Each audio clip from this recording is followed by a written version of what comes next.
Welcome, everyone. Good Monday morning to you all. This is Candace Powell speaking from the comforts of the Maine Hospice Council office, as well as Catherine Randall, who's our devoted executive assistant and a darn good one at that. And the kind voice on the other end of the phone when you call this office. So we just want to extend a warm welcome to everyone who has carved out some time from their busy Monday, because we all know Mondays are very busy, to join our guest speakers. And it's just a delight for us to introduce them. And because the agenda is fairly full this morning, we'll be talking about some issues that are so relevant to many of us on this call, and so many people in our world today, and that is living with various dementias. We are just overwhelmed with the registration for this Zoom webinar, and it promises to be a wonderful morning.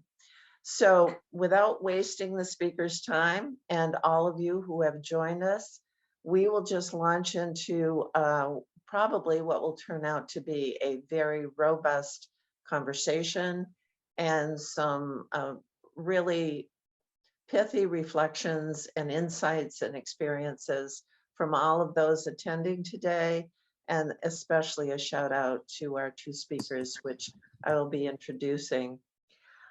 The focus this morning will be on listening to and communicating with folks with dementias.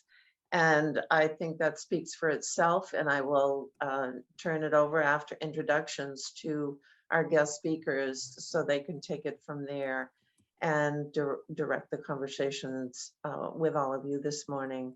So we are just so grateful to have with us today Amy Angelo, who is the program director for the Alzheimer's Association.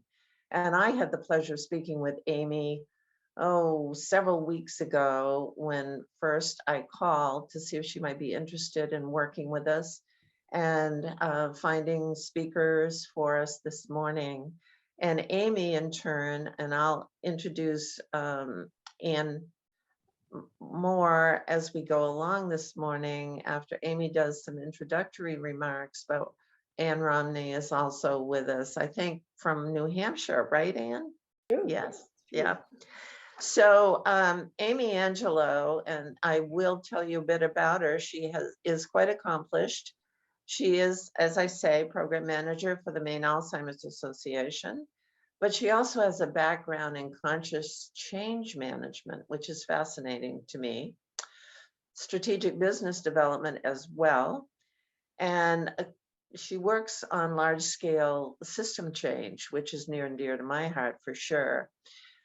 And all, of course, with an eye on our aging population and the systems that we have to support folks in that population. But I'd also like to share with you that Amy's also a certified Reiki master, an end-of-life doula, which is also close to everyone's heart, and a certified yoga instructor. So without stealing any of Amy or Ann's time, I will turn this right over to Amy, and she can set the stage for the morning. Welcome, Amy. Thank you so much, Candace. Thank you everyone for being here this morning. Gosh, just so grateful that you are all here and that you've asked us here, Candace.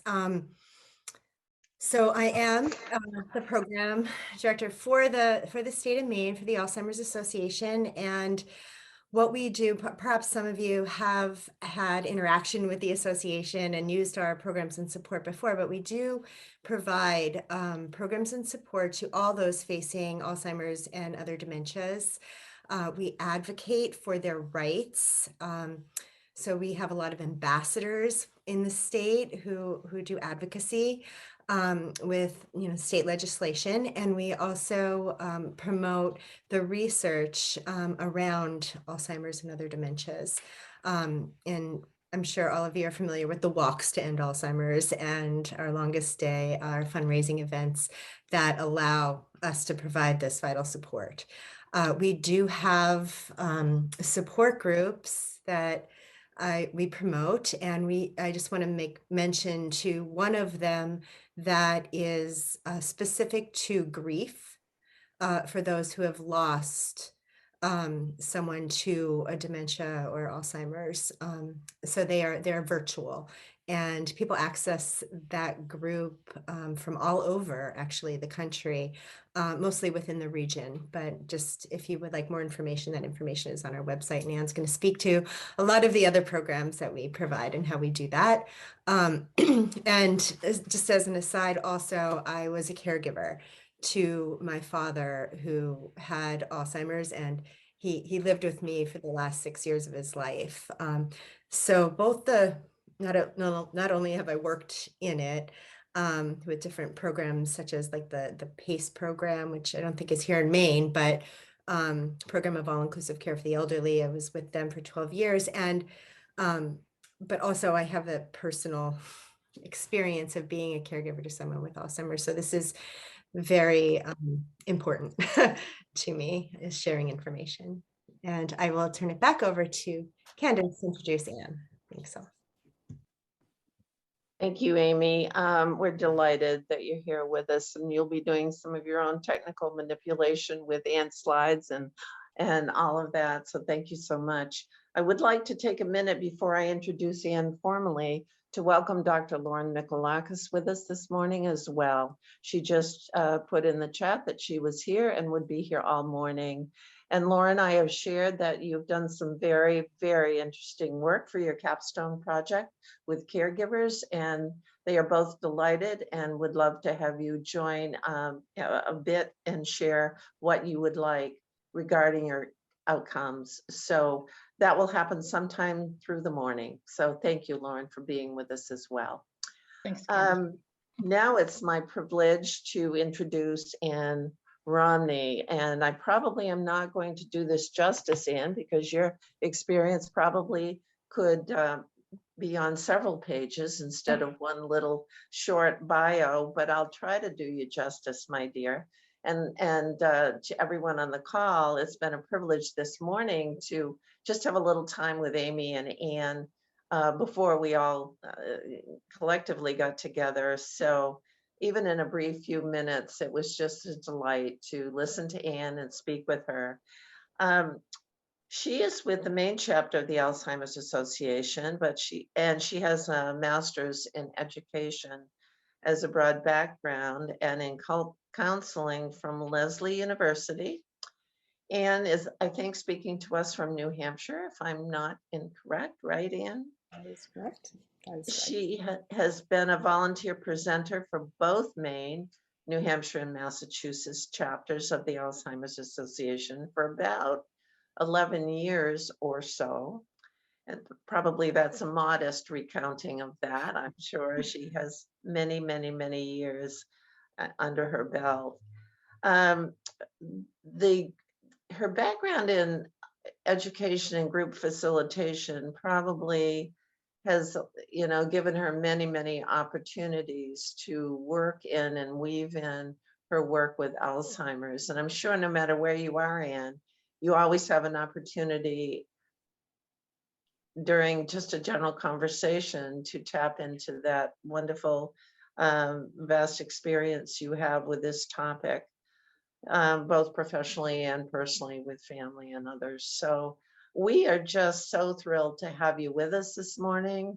And I hope this isn't the first only time that you'll be with us. So I don't want to take any more of your time either, my dear. So I'm going to turn it right over to you and you can direct the show.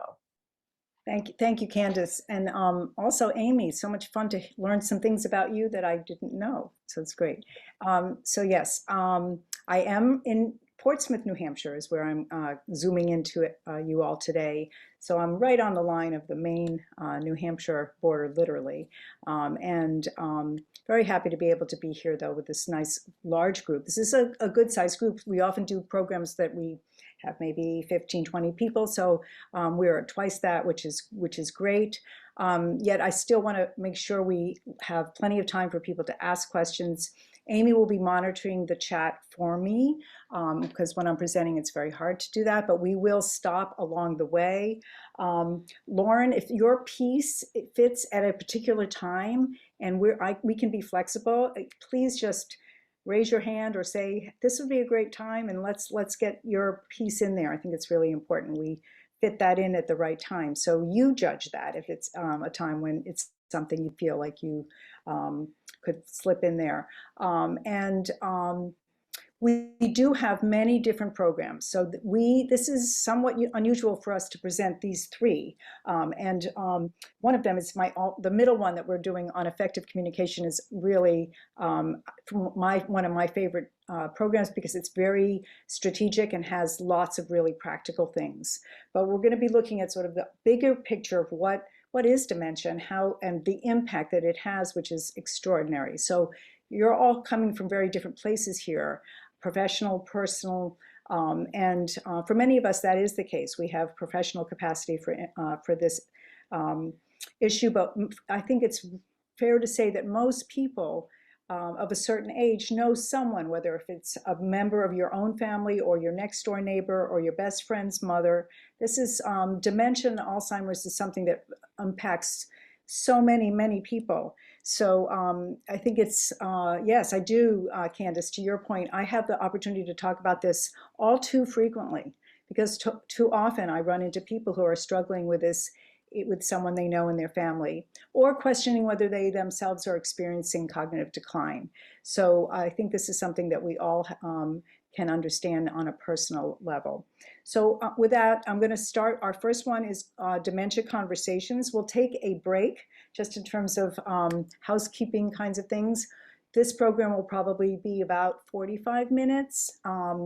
We'll have a little opportunity for questions, but then we're going to take a good 10, 12, 15 minute, we'll see how we're feeling, how the time is going, break, because we can't all sit for 3 hours in front of a computer. One of our themes today is self-care, right? How do care providers take care of themselves? And one of those ways is to get up away from the computer and get a cold drink and stretch your body. So we'll make sure we do that in between each of our programs. So I think with that, I will also share that I have the personal connection. My father had Alzheimer's disease many years ago. He's been gone now for many years.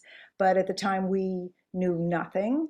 And he was a physician and he was in the denial part. In fact, he remained in that part. And I will add, just because I'm talking about it right now, in this, when people have dementia, it appears, and I don't know what exactly the percentage is, but it appears that a good half, roughly half, of people can talk about it and are aware that this is happening and can work with their care provider in those early stages to plan and talk about what they need. And then there's a group of people, it feels 50-50 to me, maybe Amy, maybe someone knows, but who don't ever really acknowledge that this is happening. And part of that is because some of the process of the way the brain is getting affected makes that possible to not really understand that that's happening.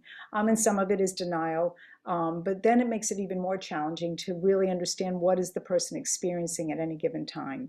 So in the case of my dad, he never acknowledged that this was so, and it was progressive. It was a classic case of Alzheimer's disease that went for about 5 years, from about when he was 87 to 93, roughly that, 5 or 6 years. So I do have a very strong personal connection, which is how I end up doing what I'm doing and have for these last 11 or so years. But it is an honor to talk to people about this. So I think enough of that, and we will get into this. And let me get the right.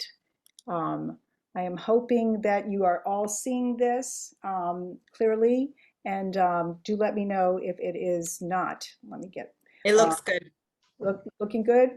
Yes. Okay, good. So Dementia Conversations, we're going to be talking about some of these really tough issues, even talking about it at all. This is something that might be happening. And then what are some of the relevant and important things that people have to struggle with and have to talk about and have to look at as this disease moves along?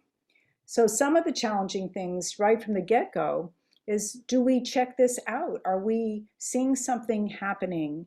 And usually there's a sort of period of, well, of course we all forget certain things, forgetting being one, and just one of the hallmarks of many dementias, but particularly with Alzheimer's. I will also be sometimes saying Alzheimer's and sometimes saying dementia.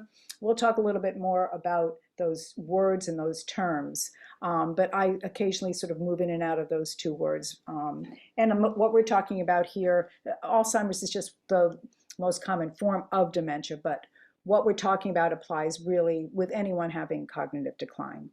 The driving issue is enormous, both for the individual's safety, but also it's a public health issue, of course, if we have people who are driving, not just because they might get lost, but because their ability to judge is impaired as well, to judge space and distance. And so it is really something that it's a very serious issue to deal with. Many people, that's one of the first hard encounters that they have around this. And then there are legal and financial plans that you can do. I like to say there's so much about this that we can't control, the trajectory of the disease and how it's going to progress.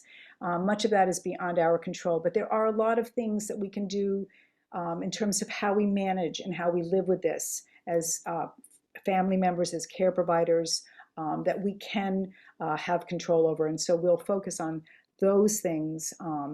And I'm not a medical person. That's also very important to say. So I don't often know necessarily the medical side of the equation, which is, of course, a significant aspect. So we encourage people to reach out and talk with medical providers.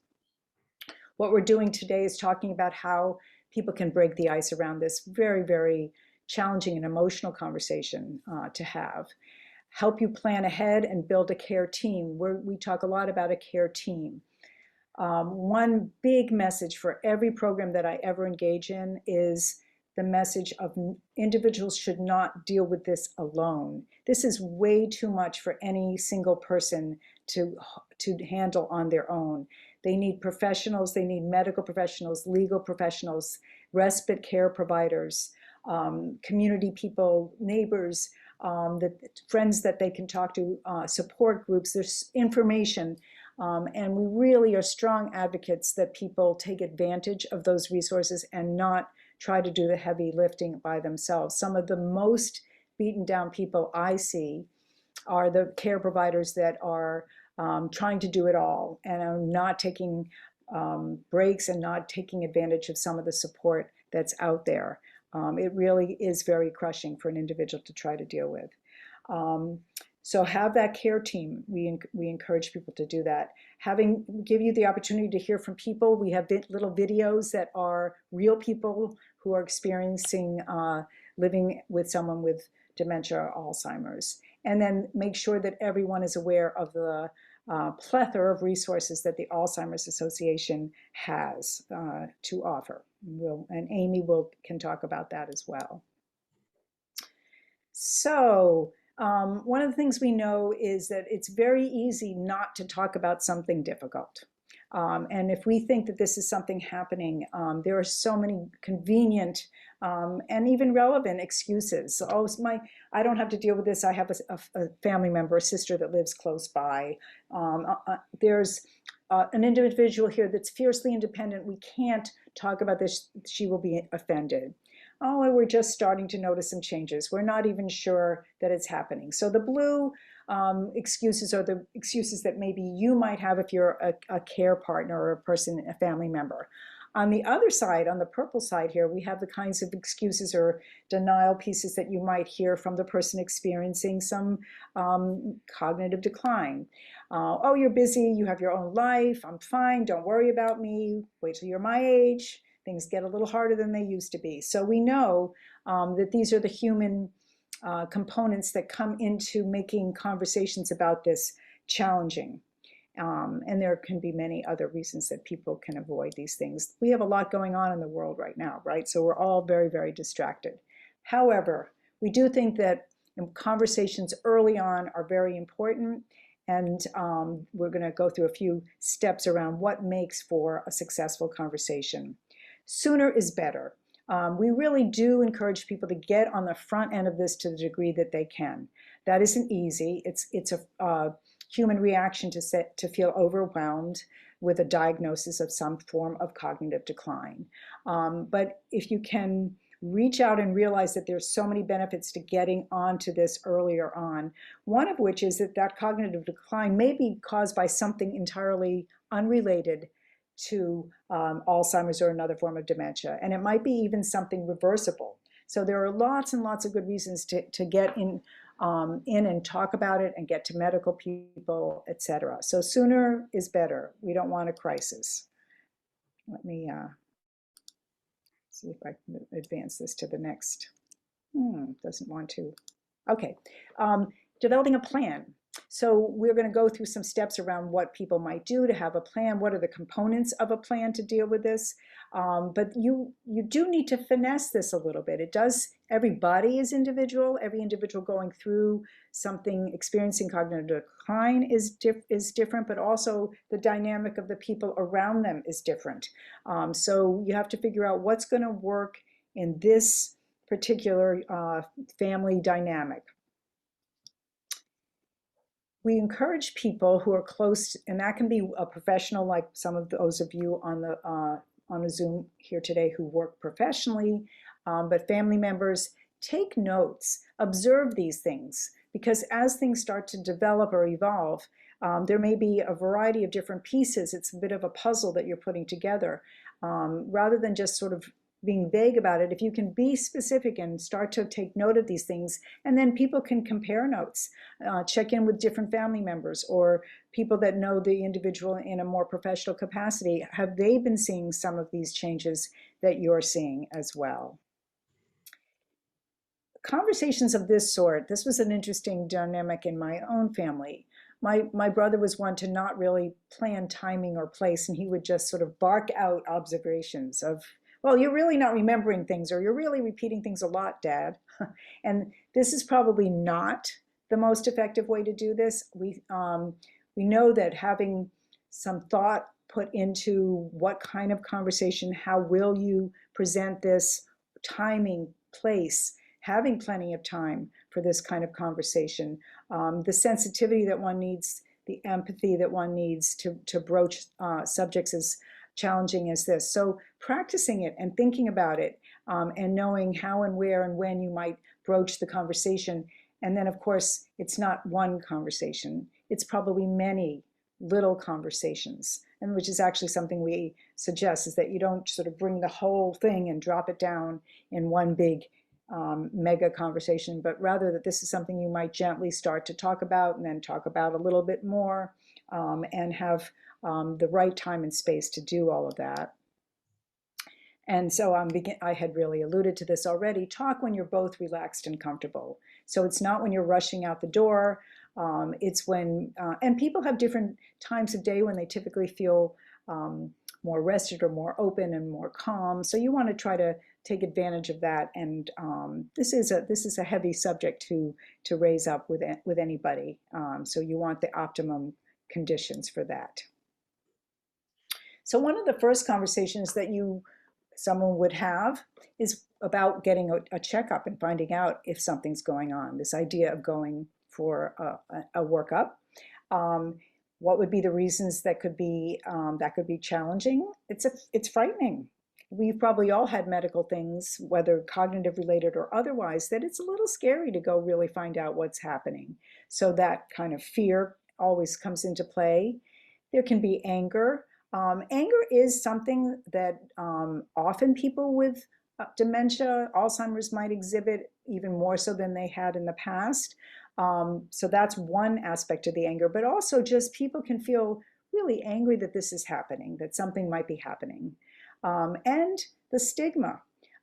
Very, very hard to talk about Alzheimer's disease or dementia. It's getting better. This is something that we all can, I think, help, is to make this a much more comfortable conversation, because for goodness sake, it's affecting so many people. But the stigma has been very real. And in the case of my family, my mom didn't want to talk about it, didn't want those words floating in the air.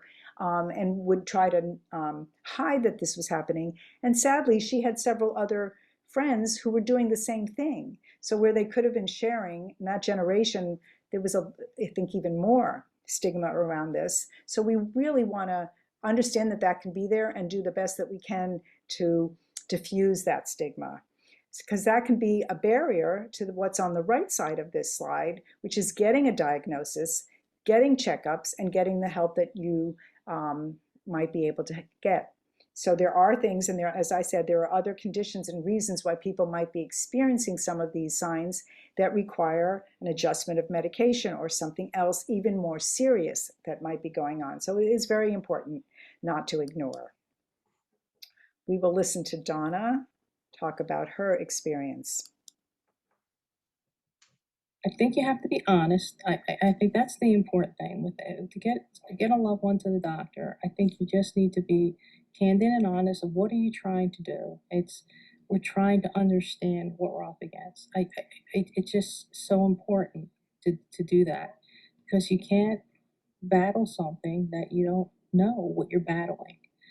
Again, it may not have been Alzheimer's, it could have been depression, it could have been so many other things. And guess what? There's other things you can do to take care of those issues as well.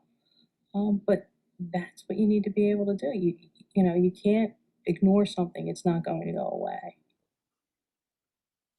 Right. So I think it's clear why it's hard, but I think it's also important to emphasize how important it really is that we not avoid this very difficult conversation. So in that process of trying to get someone to agree to go to the doctor, this is important that we are sensitive to some of the language and the things that might trigger. So you want to use words that are most comfortable for that person. So cognitive decline might be a much easier concept than Alzheimer's disease. It looks like you might have Alzheimer's disease. So I think we have to figure out who are we talking to and how will this be received by that person. So we need to know the individual. We encourage people to remind everyone that that Medicare has that free annual wellness visit, and that you really should take advantage of it. And of course you should. With or without cognitive issues, people should be getting annually to a medical checkup each year. Not a bad idea to pair this trip to the doctor with something else that's more enjoyable. How about out to lunch after the doctor's appointment, or getting that ice cream, or taking that walk? So make it something that is folded into something a little more pleasurable, and can diffuse some of that anxiety that people have about getting a workup, going to the doctor.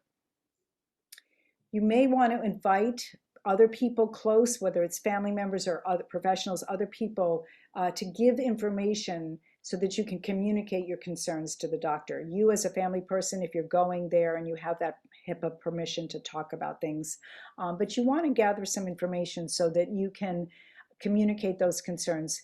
It's very true in this case, but often I think, and even in other medical conditions, the person themselves often gets a little frozen at the doctor, and it's very helpful to have another family member there to help ask those questions, and also to remember what the doctor says, because sometimes we get a little stressed out and we don't remember everything that's told to us. And if a person is still reluctant, we talk about using a therapeutic fib.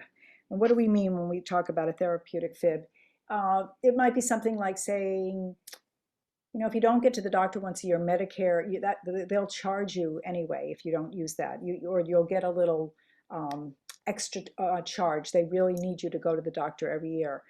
The idea being that we are really looking out for the person's health, and it's too important to ignore. And some people are very, very resistant to getting to that doctor's appointment. So if you need to get a little creative around how and why you're going to get that person there, remind yourself you're not a bad person. You're really trying very much to get help for this person that you care deeply about.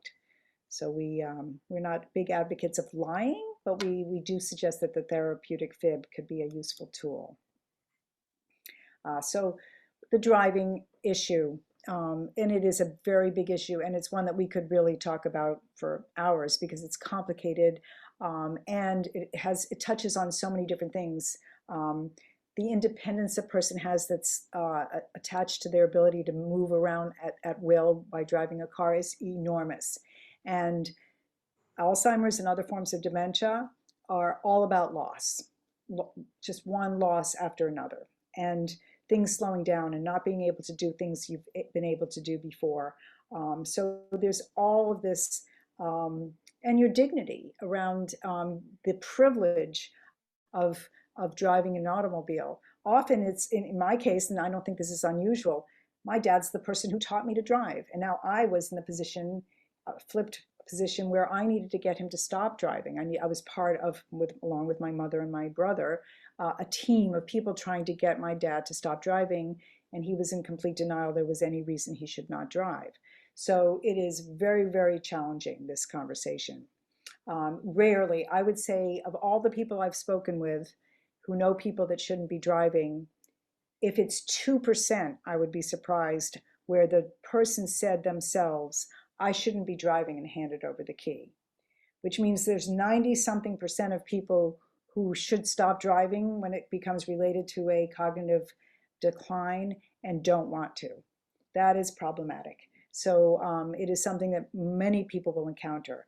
And some of the signs are things you may have noticed, little accidents that nobody mentioned, or there's no real obvious explanation for the little dings and things that you see on the car, the scrapes that might be showing up, because, as I said, it's not just your memory of where am I going, your judgment and your ability to operate the car properly is impaired as well. That means responding to traffic signals and all those kinds of things. So there may be a traffic ticket that appears at the dining room table one day, or you're in the car with the person and you notice mistakes. My dad was a really excellent driver and then wasn't. And it was my husband that first mentioned something about my father's driving, and I was extremely defensive. I was like, there's nothing wrong with my father's driving, and you're overreacting. These are human responses to all of this, but we have to be honest and say, are we seeing something here? Is there some reason? And it's also inconvenient if a person stops driving. How do we get them places? And what does that mean to the family system or in terms of how people are going to get where they need to get? And that's inconvenient as well. So there are lots of reasons why we don't really want to hit this one head on, but it is such an important one. We will listen. Chris had a similar situation to myself. There's no exact answer on this is when you stop driving. You can tell when coming up to an intersection, as an example, the ability to understand what's going on around you was starting to deteriorate a little bit. Being on the highway with cars on both sides becomes a little bit more difficult. And first and foremost, the safety of everybody in the car, as well as other drivers on the road. You think about that, and you want to make sure you're not putting anybody in danger. But the difficult part is telling your dad, who you love, and he loves driving, and he's used to it, and he can no longer do that. But then even then, taking the keys away full time was very difficult. The doctor was very helpful in just saying, medically, you can't do this anymore. But my mother had the hardest time with this because she knew how much this was going to hurt him as well. And this is one of the first things that we had to deal with as a family when it came to telling my dad that he had to stop doing something because of this disease. That meant a lot to him. It is a wrenching. It was one of the most wrenching things that we experienced as a family as well. And of course, just telling a person that they can't drive anymore is not enough, because you have to make sure they don't do it anymore. You have to make sure access to the car, access to the keys. It's complicated. It isn't a simple matter. My dad, of course, forgot that he wasn't supposed to drive anymore, and so he did, even on a few very frightening occasions after he should not have been driving. So there's follow-up to the conversation, which is the implementation, which is also equally challenging. But again, what we want to avoid, we want to get on the front end of this before something happens that could be anywhere from just very unfortunate accident to something very serious can happen. So we really, I used to actually fear. I used to imagine being in some sort of courtroom where something terrible had happened because my dad was driving, and having somebody ask me, did I know my father shouldn't be driving? And feeling very, very guilty and frightened that I was letting this happen and I needed not to let it happen. That's how serious this is. So planning ahead, getting on the front end of it. Express those concerns that if you're observing these changes that you're noticing, you can start with your concern. Really important not to be attacking again. Of course, with any of these conversations, and we'll talk about this when we do our effective communications presentation next up, but this idea of all the conversations have to be done with respect and empathy. It's very easy to get impatient and to be a bit condescending as you're talking to somebody who's experiencing these things. But we have to remember that the person has their dignity and they're an adult. And even if they're doing unadult-like things. I did actually once describe, I hate to admit, I once described my dad as being like a toddler with a driver's license.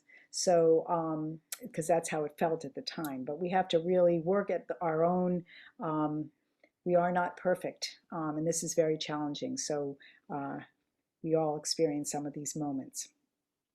So we do need to express those concerns, but do it with love and with empathy. In the driving question, you can appeal to the person's sense of responsibility and concern for others.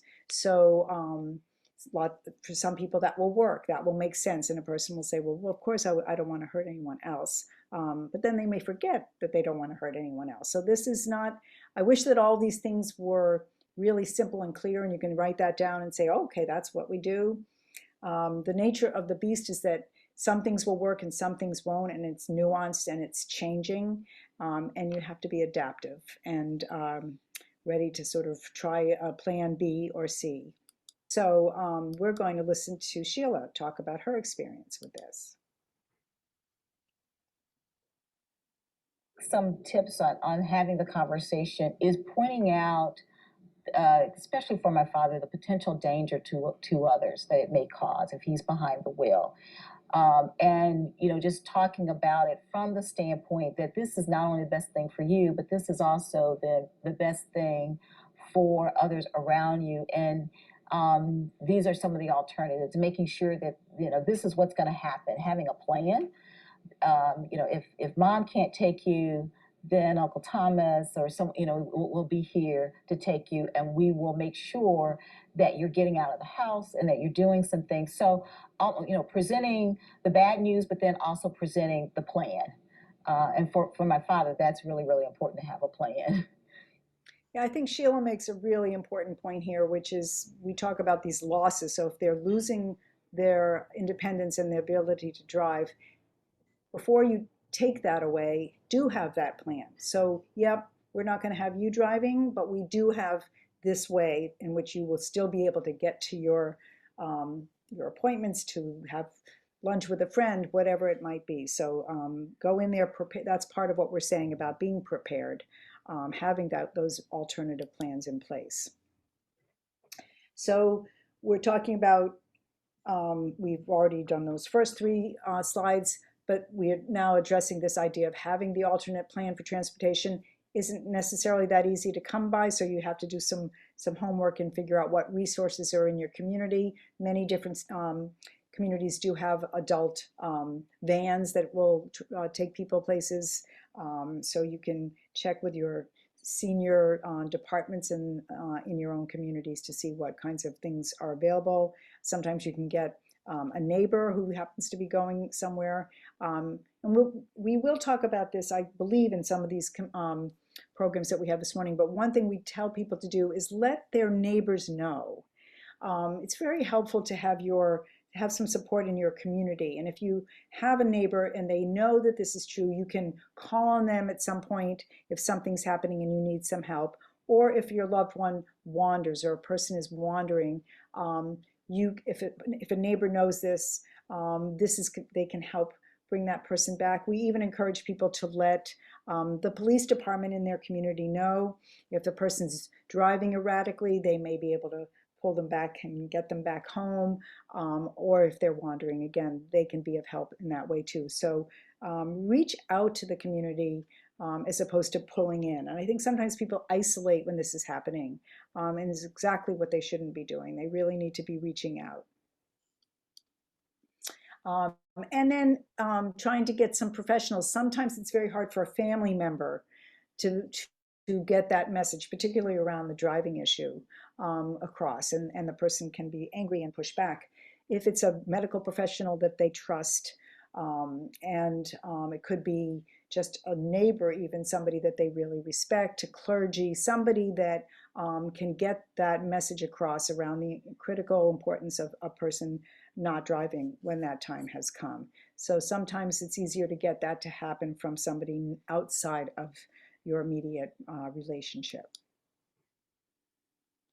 So Wendy's going to talk about empathy that I was referring to. Talking to somebody about stopping driving, I think it's most important to understand that that is tied to someone's independence more than most things. And so by saying you can't do this anymore is like telling the person, it's like ripping away their independence. And that doesn't feel good for anybody. I know that I've always tried to put myself in that situation. What would I think if someone was saying this to me? You don't get to do this anymore. And how would I feel? And how would I want somebody to talk to me about this? And so if you try to I think sometimes too many people try to approach it as, very punitive. And I'm doing what's right for you. So why don't you understand, without really turning the tables and putting themselves in that position, understanding, how helpless that feels to take those things away. It's important to be thoughtful about what that experience is like for the individual. Yes, that punitive tone is one that's very easy to drop into. If a person's doing silly things and not remembering and putting things in the wrong place, and just generally not acting in the rational way in which you've known this person, it's very easy to get that sort of, cut it out. Stop putting the mail over there in the refrigerator, or whatever might be happening, because some really crazy things can happen, and it's trying. So it's natural to get impatient, and that tone. And we're going to talk about body language and tone in the effective communications module, which is our next one. But it becomes so important. So the way you show empathy is not just with your words, it has to be lined up with your tone and your body language as well. So when we look at all these issues, driving, and we're going to talk soon about the legal and financial planning, always we're trying to maintain the maximum independence of that individual as long as we can. And it's also particularly why we should be talking early, because at that point that individual can talk about these options and the different choices, and can be part of the planning. If a person ultimately needs to live in a different place, it's helpful to be able to talk about that, and to get preferences, and to get their idea of, are they receptive to someone coming into the home? All of the different things that start to happen or need to happen. We're always working toward that preserving the independence as long as we possibly can. So we're going to talk now more around the impact of the finances and the legal and those kinds of structural things that we need to and can do something about. Financially, this disease will increase the cost of living. It's just a fact. So planning for those extra costs is that much more important than what you were planning for before. And so you have to review everything that's in place, see what changes need to be made, both legally and financially, and you have to monitor that going forward afterwards too. We actually just have a new program that I'll be doing this coming Thursday for the first time on managing finances. It is such an enormous issue, and it is very challenging. And Often people of the generation currently, the aging population currently did not have in place something like long-term care insurance, for example. So the financial piece can really be, a huge part of the stress that comes along with this type of diagnosis. There are some planners and people that can help with that, of course. So some of the things that come into play, though, when you're having these kinds of conversations is it's very personal to talk to somebody about their finances. If you're a spouse, it's one thing, but if it's your dad or your mom that's going through this, it's not necessarily something that's a comfortable conversation to have. So you may feel very reluctant. It can be uncomfortable. You may feel that it's being disrespectful or intrusive to talk about these things. But unfortunately, we are pushed into having to look at these things, and the conversations have to be had. I love what Julie has to say about this. I think she really nails it. Here's what I've come to after all of this. That it's the most loving and kind thing you can do for them is to be honest with them and say, this is like a really scary thing.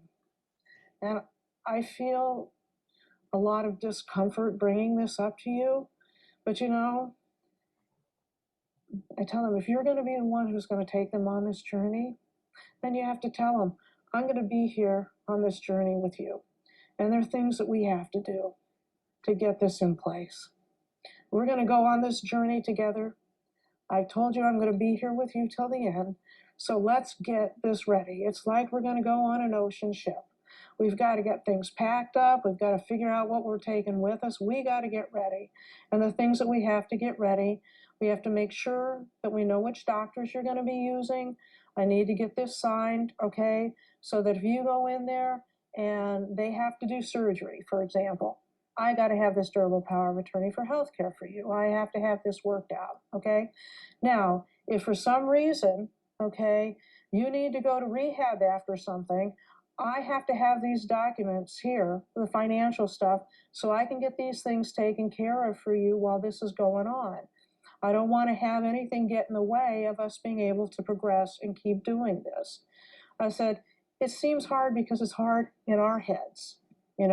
Everybody's read about people who've stolen from elderly people, who've done these horrible things. But if you're the person who's approaching this with loving kindness and compassion, and you're willing to take this person on this journey, you're not doing a bad thing. You're doing the right thing by talking to them about it.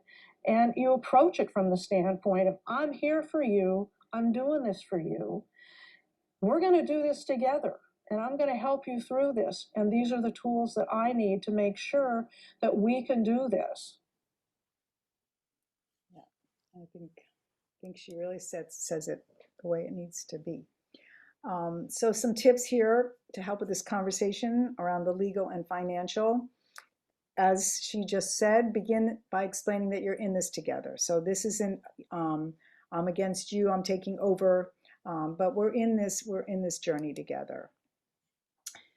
You may not be familiar, or a family member may not be familiar with what's already in place, what documents, what financial kinds of records are there.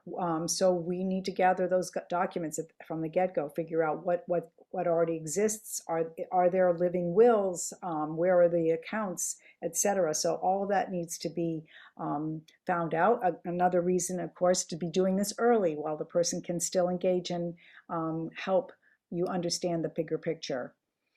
Explain that there are standard plans that you need to do as you get older, and this is true for people, all people, not just people with dementia or cognitive decline, but everyone needs to have these kinds of documents in place. Many people do, many people don't, many people wait until something happens. And so a diagnosis of cognitive decline would definitely be a red flag that these things need to happen. Again, breaking the conversation into parts, different times, different locations. These are going through all that financial and legal paperwork. Those are arduous and not fun kinds of things to do.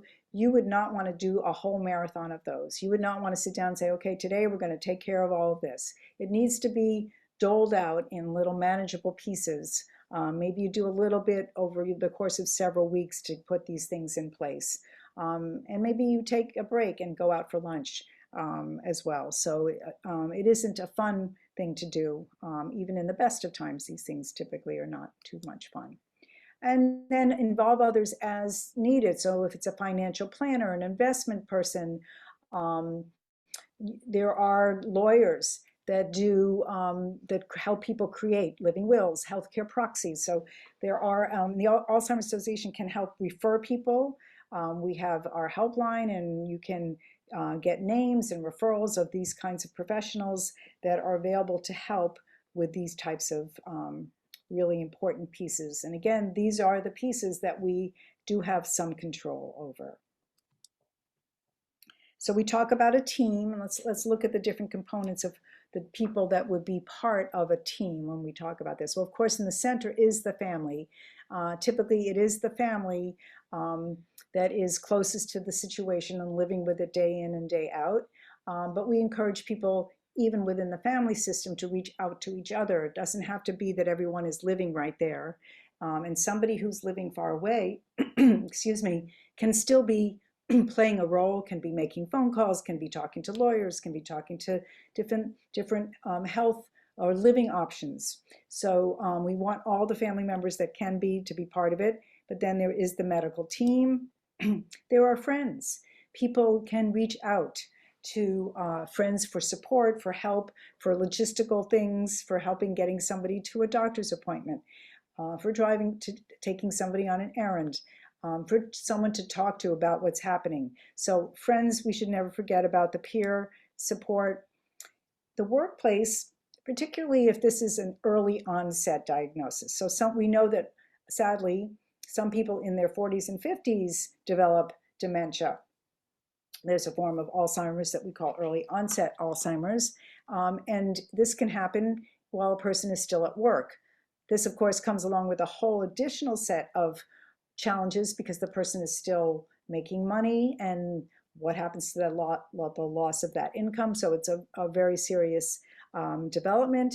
But the workplace may be where things start to show up. It may be at work that somebody recognizes that the individual is not doing the work at the same level they had been. Maybe they're all of a sudden late with things they never were, or they're recognizing quality mistakes in the work that they're doing. So the workplace can be a place where things surface, but a workplace often has an employee assistance program and can be in some way helpful and give you some support around referrals and that sort of thing. So the workplace becomes sometimes part of the care team if a person is still involved in the workplace. Many different communities have lots of different resources. So in whatever communities that you're all here from today, I'm sure there are different kinds of, some communities have adult day programs where a caregiver can get respite and can bring their loved one to spend some hours. The Alzheimer's Association has lots of social programs where people can get engaged in talking with other people. Often there are support groups in communities, transportation options to get people from point A to B. So learn about what are the community resources that you have. This slide is in all of our presentations, but the Alzheimer's Association is a huge resource, and it is over the time that I've been connected to it over this last 10, 11, 12 years, the information and the resources just keep getting better and better. The website is outstanding. Go to alzheimers.org. You can find so many different resources, education programs like this that we're doing right now that we're talking about. All that kind of information is there. Community Resource Finder. There's a caregiver center. There's a safety center that can help people if someone's wandering. They can connect them with these different options now with bracelets and GPS, and there are different ways in which you can work with somebody that has the tendency to wander. There's Alzheimer's Connected, where people can share their stories and write blogs about different things that are happening to them. So really important to be able to know about the website and to hop on and at your own leisure look at all the different resources that are available. We also have a 24/7 helpline. This is not telephone operators on the other end of the line. These are trained professionals, social workers who know how to talk to people at the moment if there's some kind of crisis happening right then and there. Anything from that, an urgent need, to giving them resources and referrals in their community and helping them figure out how they might enroll in a class or take a support group, be part of a community activity. They can really refer people in a whole lot of different ways. So for some people, it's easier to do it that way than to go onto the website and they want to pick up the phone and talk to someone and get that kind of support. So we encourage people to keep track of that number. If we were in person, we'd have little cards for all of you. But I know that there will be some follow-up material, and that number will be part of that. So on our website, as I said, you can find out about support groups, education programs, and these are happening nationwide. And now, because so much is virtual, people can take advantage of so many of these programs. And we have these free online education programs as well. So you can actually sit and watch a program there and pass it along. If you know other people that could benefit from these resources, you can send them the links and send them in the direction of the website. And these also are always part of our programs, just to make people aware of the different ways in which people can support the Alzheimer's Association. In the fall, we have our major fundraiser, which are the walks to end Alzheimer's, and people get sponsors and walk, and it's usually a beautiful fall day. And that's a very important way in which people really support this work. The longest day is coming up sooner than that, on the summer solstice in June.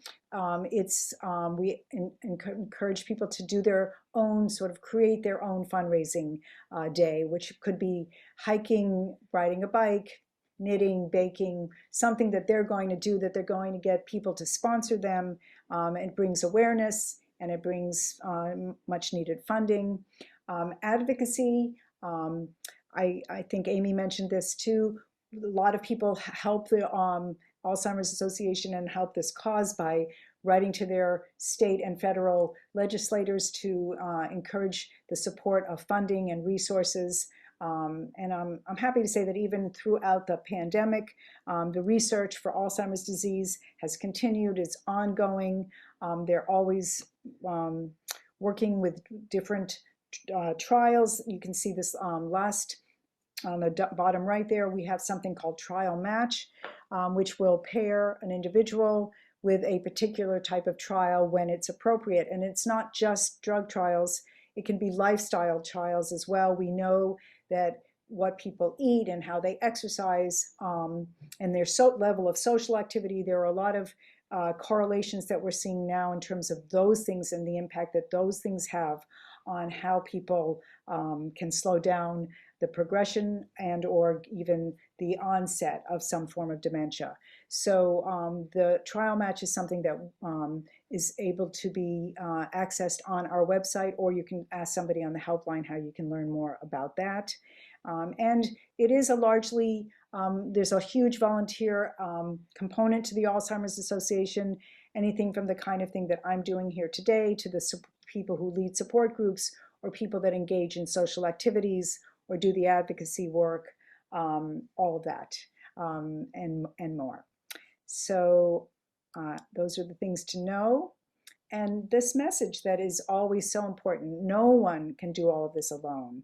Have that team, encourage the people that you are working with professionally to get support and think of it as a support team. Talk to other people, talk to family members, but talk to professionals, talk to friends, talk to people at the Alzheimer's Association. There's that helpline. And then I've been talking. Take a breath. So we are at the end of our that was our first program, about the conversations. We can, if there are questions or thoughts or comments, we can take a few of those now. We will take a break in a few minutes so that people can stretch and we'll come back for the second part.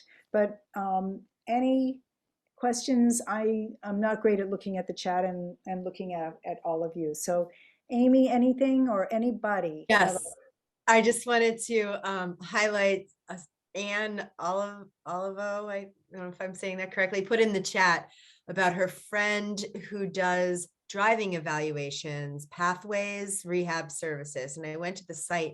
What an amazing resource. She will drive 150-mile radius from Brunswick to do driving evaluations. So that's just something to note, that is a resource. That is awesome. Thank Yeah. you, Anne, for putting that in there. And people can either copy that and write it down, or we can save the chat, and things like that can be sent to people. But that's excellent, excellent. And there were no other questions, Anne. So it is like, it's 10:02. Why don't we come back at 10:15 and we will move into the next part. Okay, Candace, do you have anything? Just thank you, Anne, this morning for the first part of this presentation. I'm sure there's a wealth of information that folks can tease out of what you've shared with them. So our gratitude to you, my dear. And maybe the next time we have a Q&A, we'll have Dr. Michalakis join in and share some of her outcomes. So thank you so much.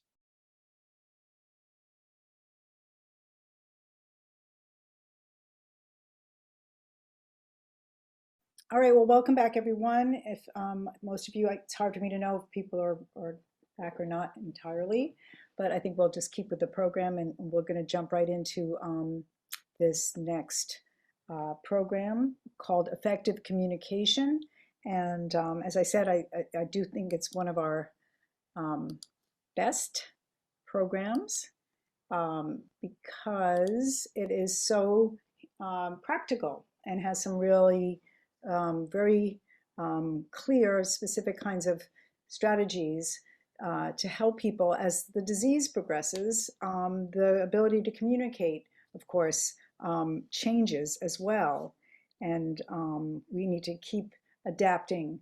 And that is one thing that we know for sure with dealing with this in whatever capacity, is that it's always changing, and that we never, there are no hard and fast rules, which is unfortunate, because it would be great if we could just say to people, oh, when this happens, just do this.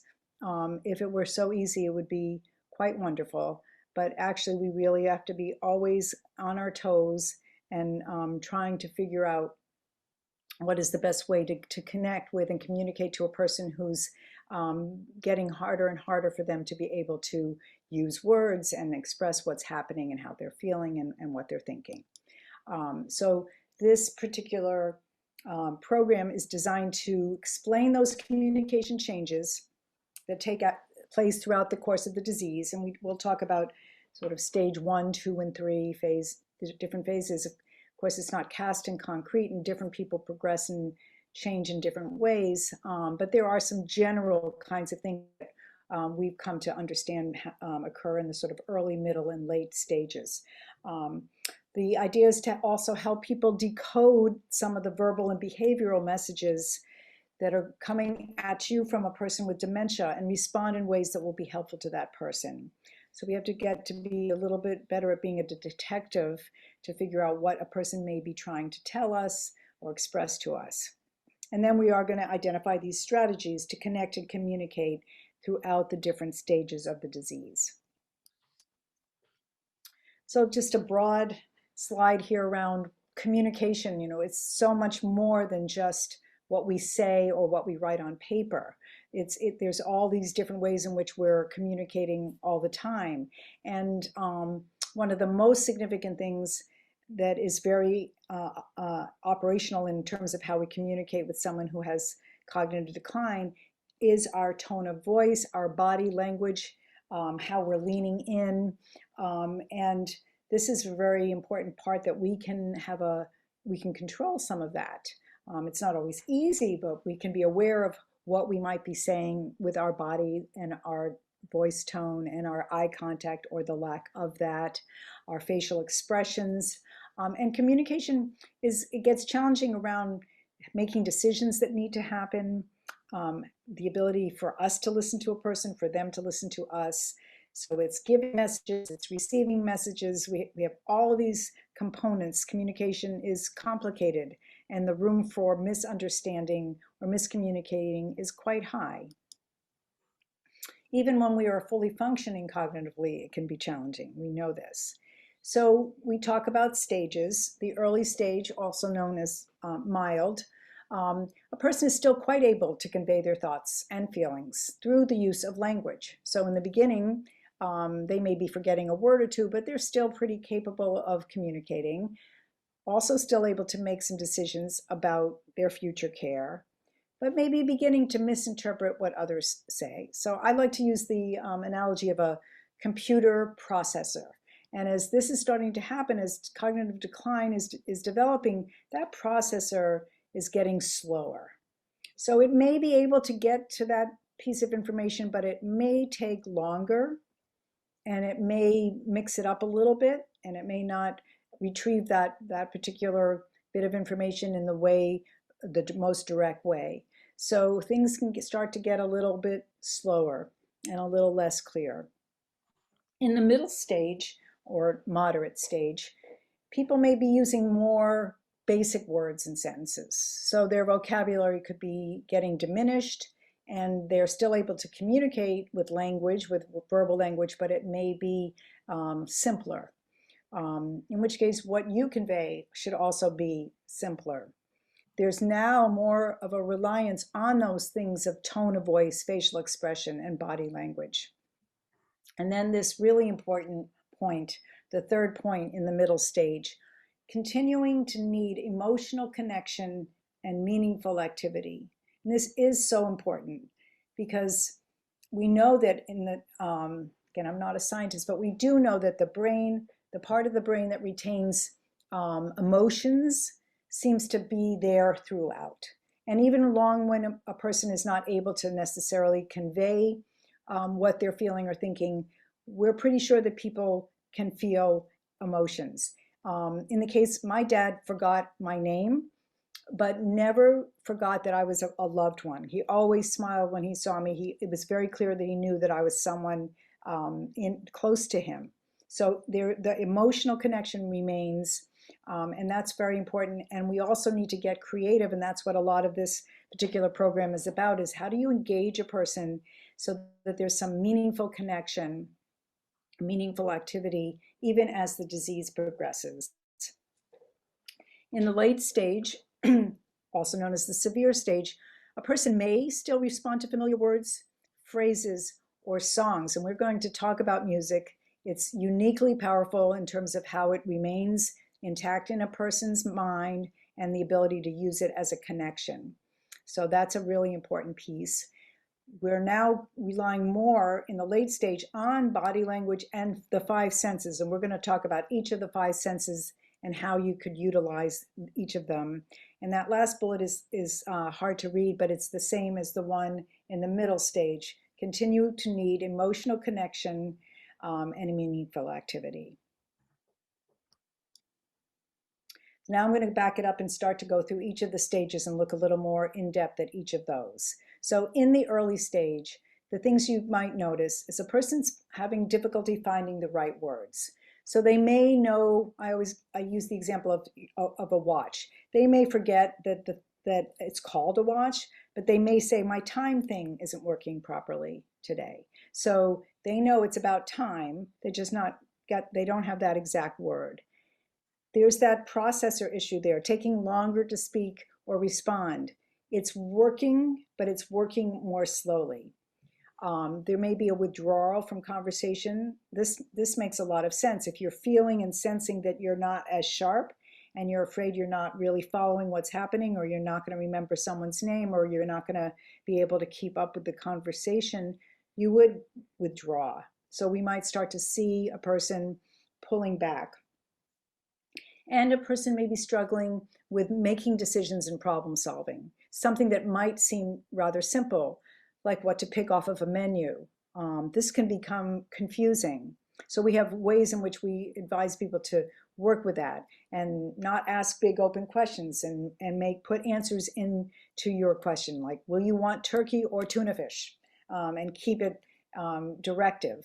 So problem solving can become problematic in small and large ways. And Martha will talk more about that. Communicating in the early stages of dementia with the person with the disease is important. At that time, you still have language as a tool, so you can learn things about what they might prefer as the disease progresses. For example, as the disease progresses, a person might have difficulty finding words. Caregivers often struggle to know what to do in that moment. Early on in the disease, you can ask. You can say, you know, if you ever have trouble coming up with a word, would you rather that I jump in and give you the word, or do you want me to wait and allow you some time so you can find it on your own? That's such an important point. So you can ask, what is the best way for me to be of help to you? And a person may in the early stages say, no, let me figure it out. Don't fill it in. Let me do it. That might change though. As things progress, a person may say, I need you to do that. I need you to tell me who that is, that type of thing. So it can change. So what are the ways we can connect? We can be very direct in that early stage and we can ask, how would you like me to help with your communication? We can keep our sentences clear and straightforward and talk slower, giving plenty of time for the conversations, not to have things rushed. Include the person in the conversations that affect him or her, including these plans for the future. It does happen that people start to talk about the person as if they're not in the room. And this is not surprising that this can happen if a person's being very withdrawn and not talking very much and you're not sure what they're understanding. You might just start to talk as if they're not there, but we really encourage people always to be mindful of that respect and that inclusion to the degree that you can. And if you get a low response, okay, but you are trying to pull the person in, and that's a really important communication. It is important to avoid making assumptions. We need to check, we need to ask, we need to get information to the degree that we can. Always speaking directly to that person, good eye contact, really making that stronger effort to be in touch. Finding out what the best way is to communicate. Is it a phone call? Is it an email? Is it in person? Should you write something down?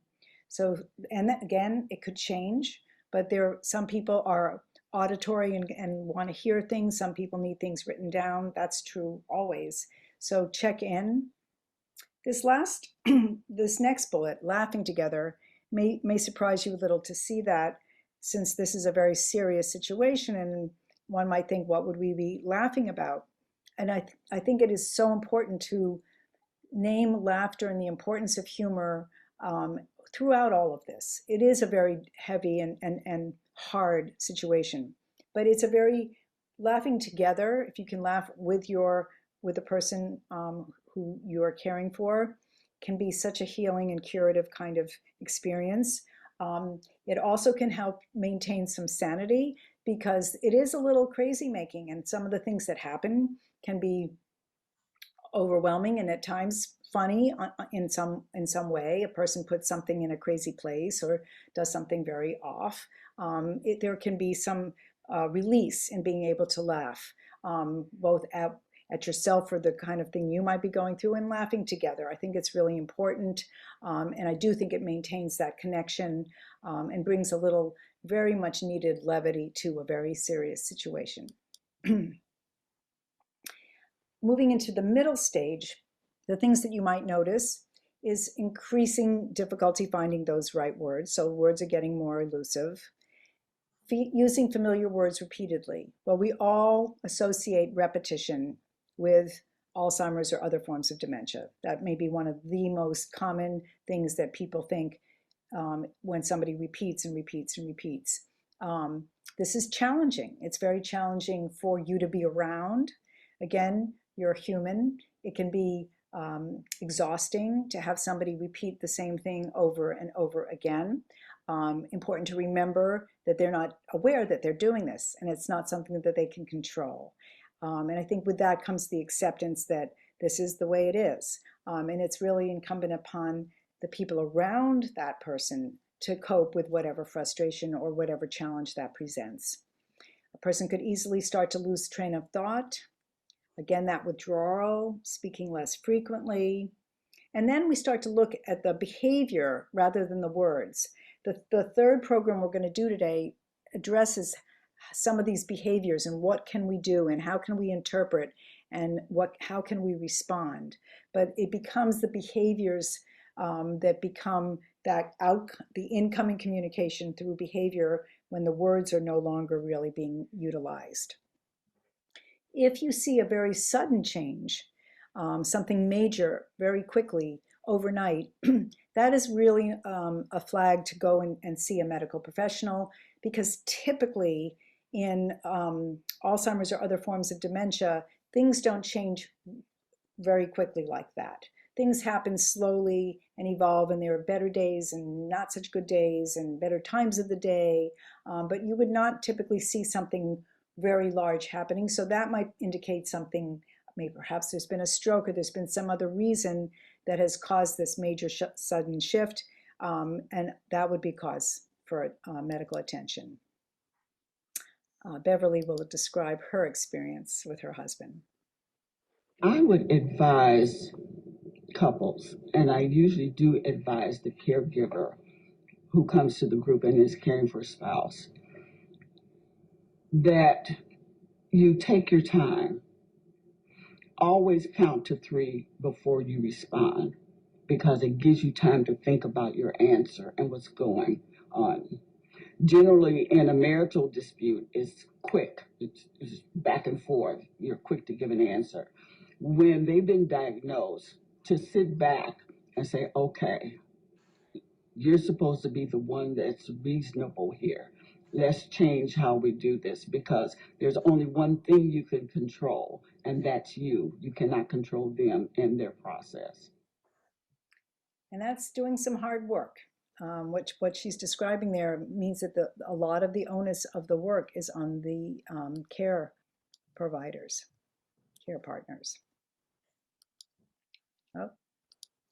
So in that middle stage, some strategies in terms of how to connect. Approach literally from the front and say who you are and call the person by name.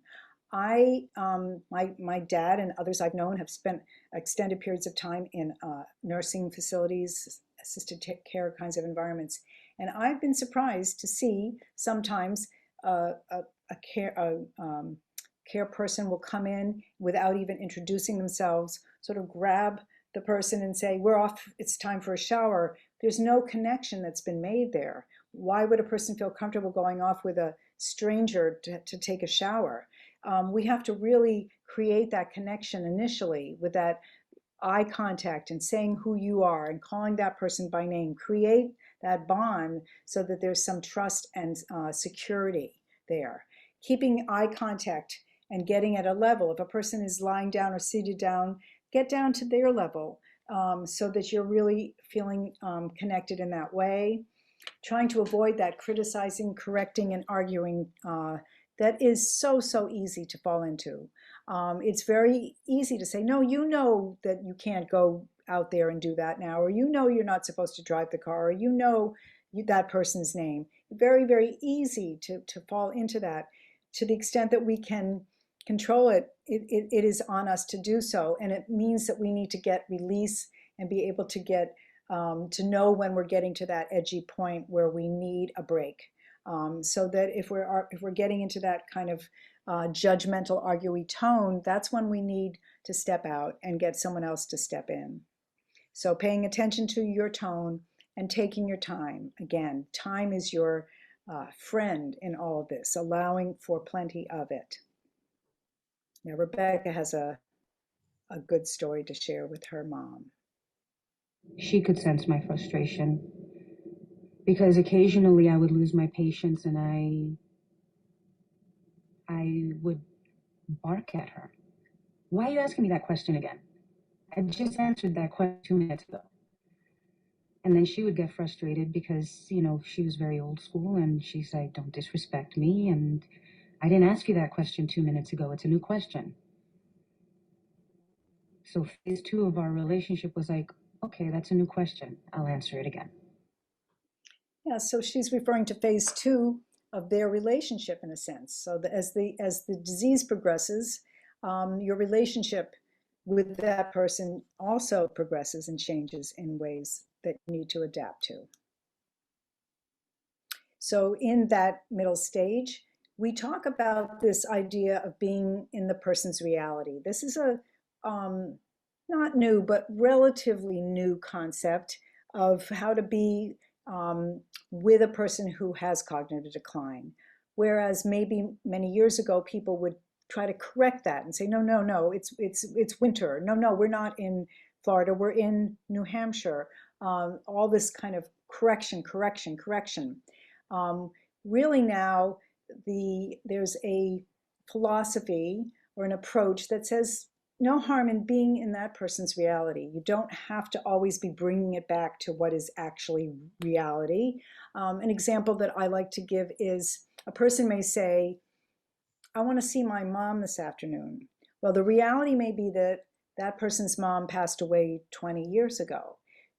Or if you were going with reality, you would say that can't happen. Your mother passed away 20 years ago. That could be sad, and that could be making the person feel not good. So what we're trying to suggest here is that what you can do is go with that and just say, yeah, you know, I really miss your mom too. Let's talk about your mom, our favorite stories, or let me bring an album picture. We'll look at pictures of your mom. Try to pick up on what that person needs and try to fulfill it. And if you need to be a little bit in their reality and not necessarily married to the idea that we have to always say exactly what is true, I think that you can make the person feel a lot better and get a little further along. Letting a person know you hear his or her concerns, whether you're seeing these things through the words they can still use, through the behaviors, or some combination of both. Providing shorter answers than we might typically do, just keep it as simple as you can, and looking for the emotions behind the statement. We're going to talk about that a lot in that third program when we try to figure out how do we respond. We have to be looking for those emotions that are behind the behavior or the agitation or whatever it is that we might be witnessing. So we do need to keep that slow communication, slow and basic, short sentences, basic words, speaking slowly and clearly, one person, one question at a time. We tend to have this multitasking, multi-happening world where there's all sorts of things going on and multiple conversations, and maybe there's a television on in the room and noise outside the door. We really try to limit the distractions. Can help us really with that communication.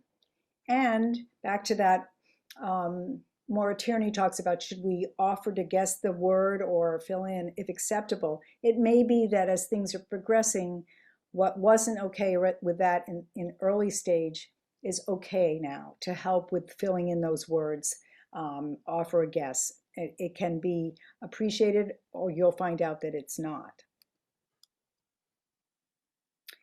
And then we can also connect by giving multiple cues. We can provide visual cues. So in a lot of memory care facilities now, they use images, pictures, arrows, different things to help people be organized and to know where the kitchen is, where the restroom is, trying to keep a calm environment. So avoiding sudden, big, loud noises or sudden movements.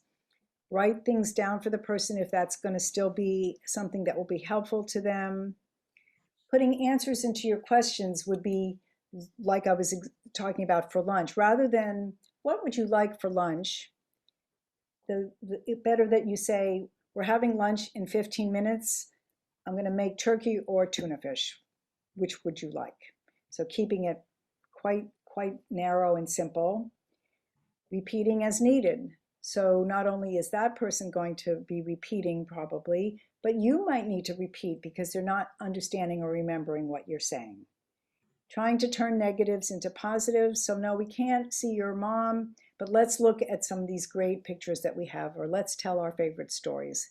Trying to make something that feels like a loss or something that's not achievable have a positive side. And avoiding quizzing. That was really something we got very into, unfortunately. Quizzing. Well, who was here to see you this morning? And did you take your medication? Did they take you for a shower? What did you have for breakfast? Just a battery of questions because we were concerned and we really wanted to know. We need to find that information elsewhere if we have a need to know. And it only creates anxiety and frustration if a person can't answer a battery of questions. So we want to try to monitor that, that impulse. So again, just to summarize in that middle stage, we're always trying to connect with empathy and to reassure the person that they are feeling that they are safe and they are okay and that we hear and understand them to the degree that we can.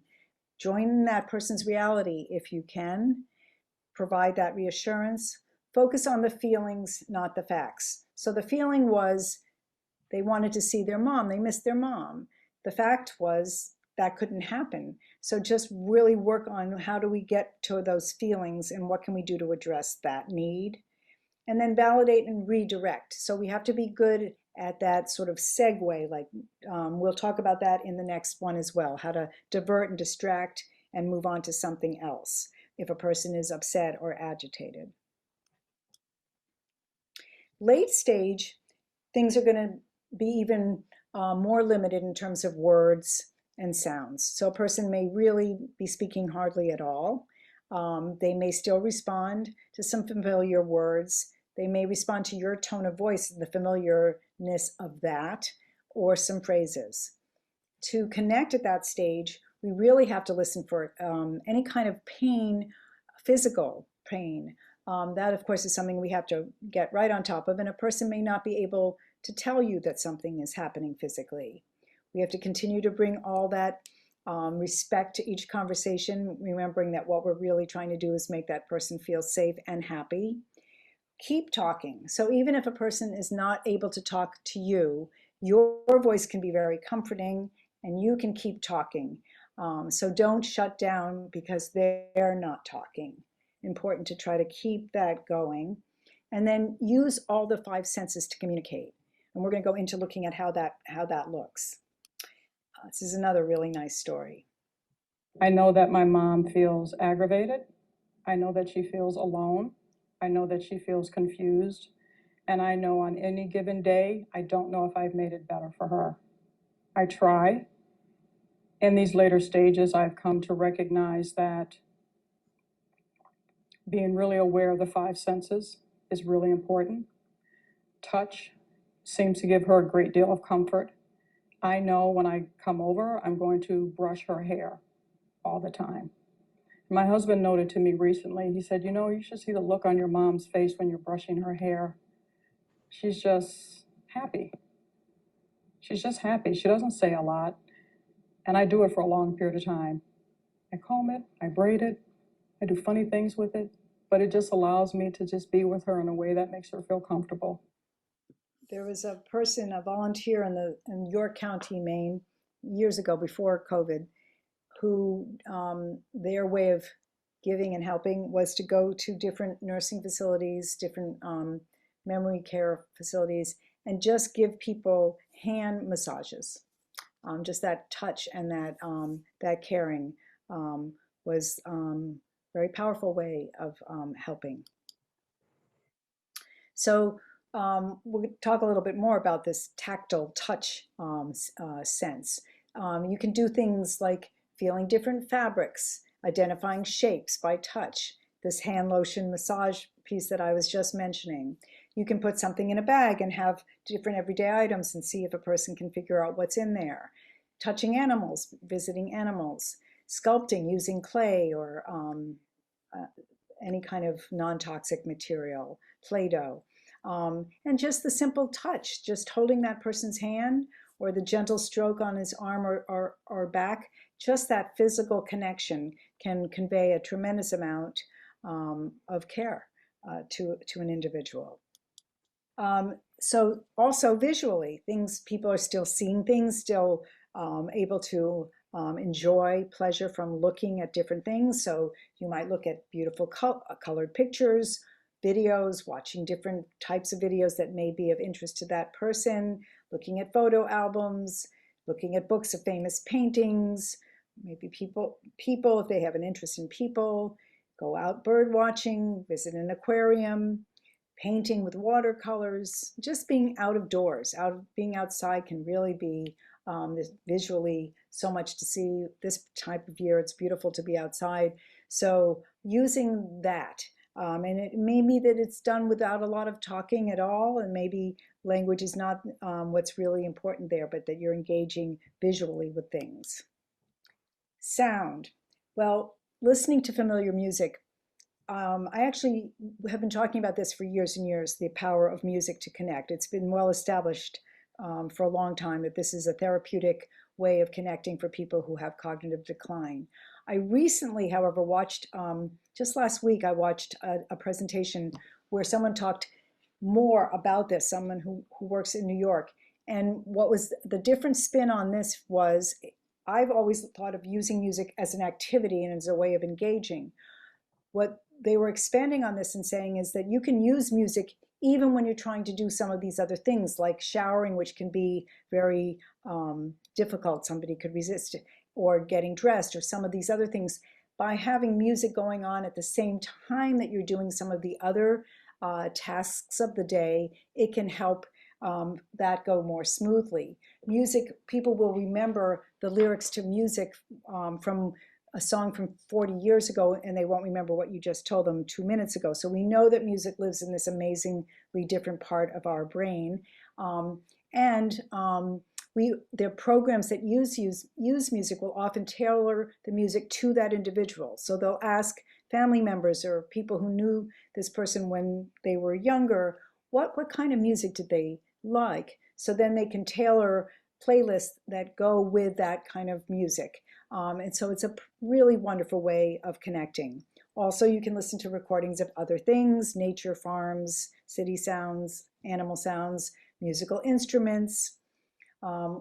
Listening to songs or speech in the person's native language. It's very interesting that sometimes people will start to speak a language that no one even really knew they knew. A language from when they were a child, maybe a language that the family spoke at home when the person was very young, that they once knew, that somehow, because of the way the brain works, are starting to speak in that language again. My uncle did this actually. He started speaking in another language, and we didn't know he knew this language. And when my cousin would say, "Dad, speak in English," he would say, "I am speaking in English." So in his mind, he was speaking English, but it was another language. So this can happen. So if there is another language, use that language. Reading books, there are plenty of books on tape. A person can listen to books, poetry, newspaper articles, etc.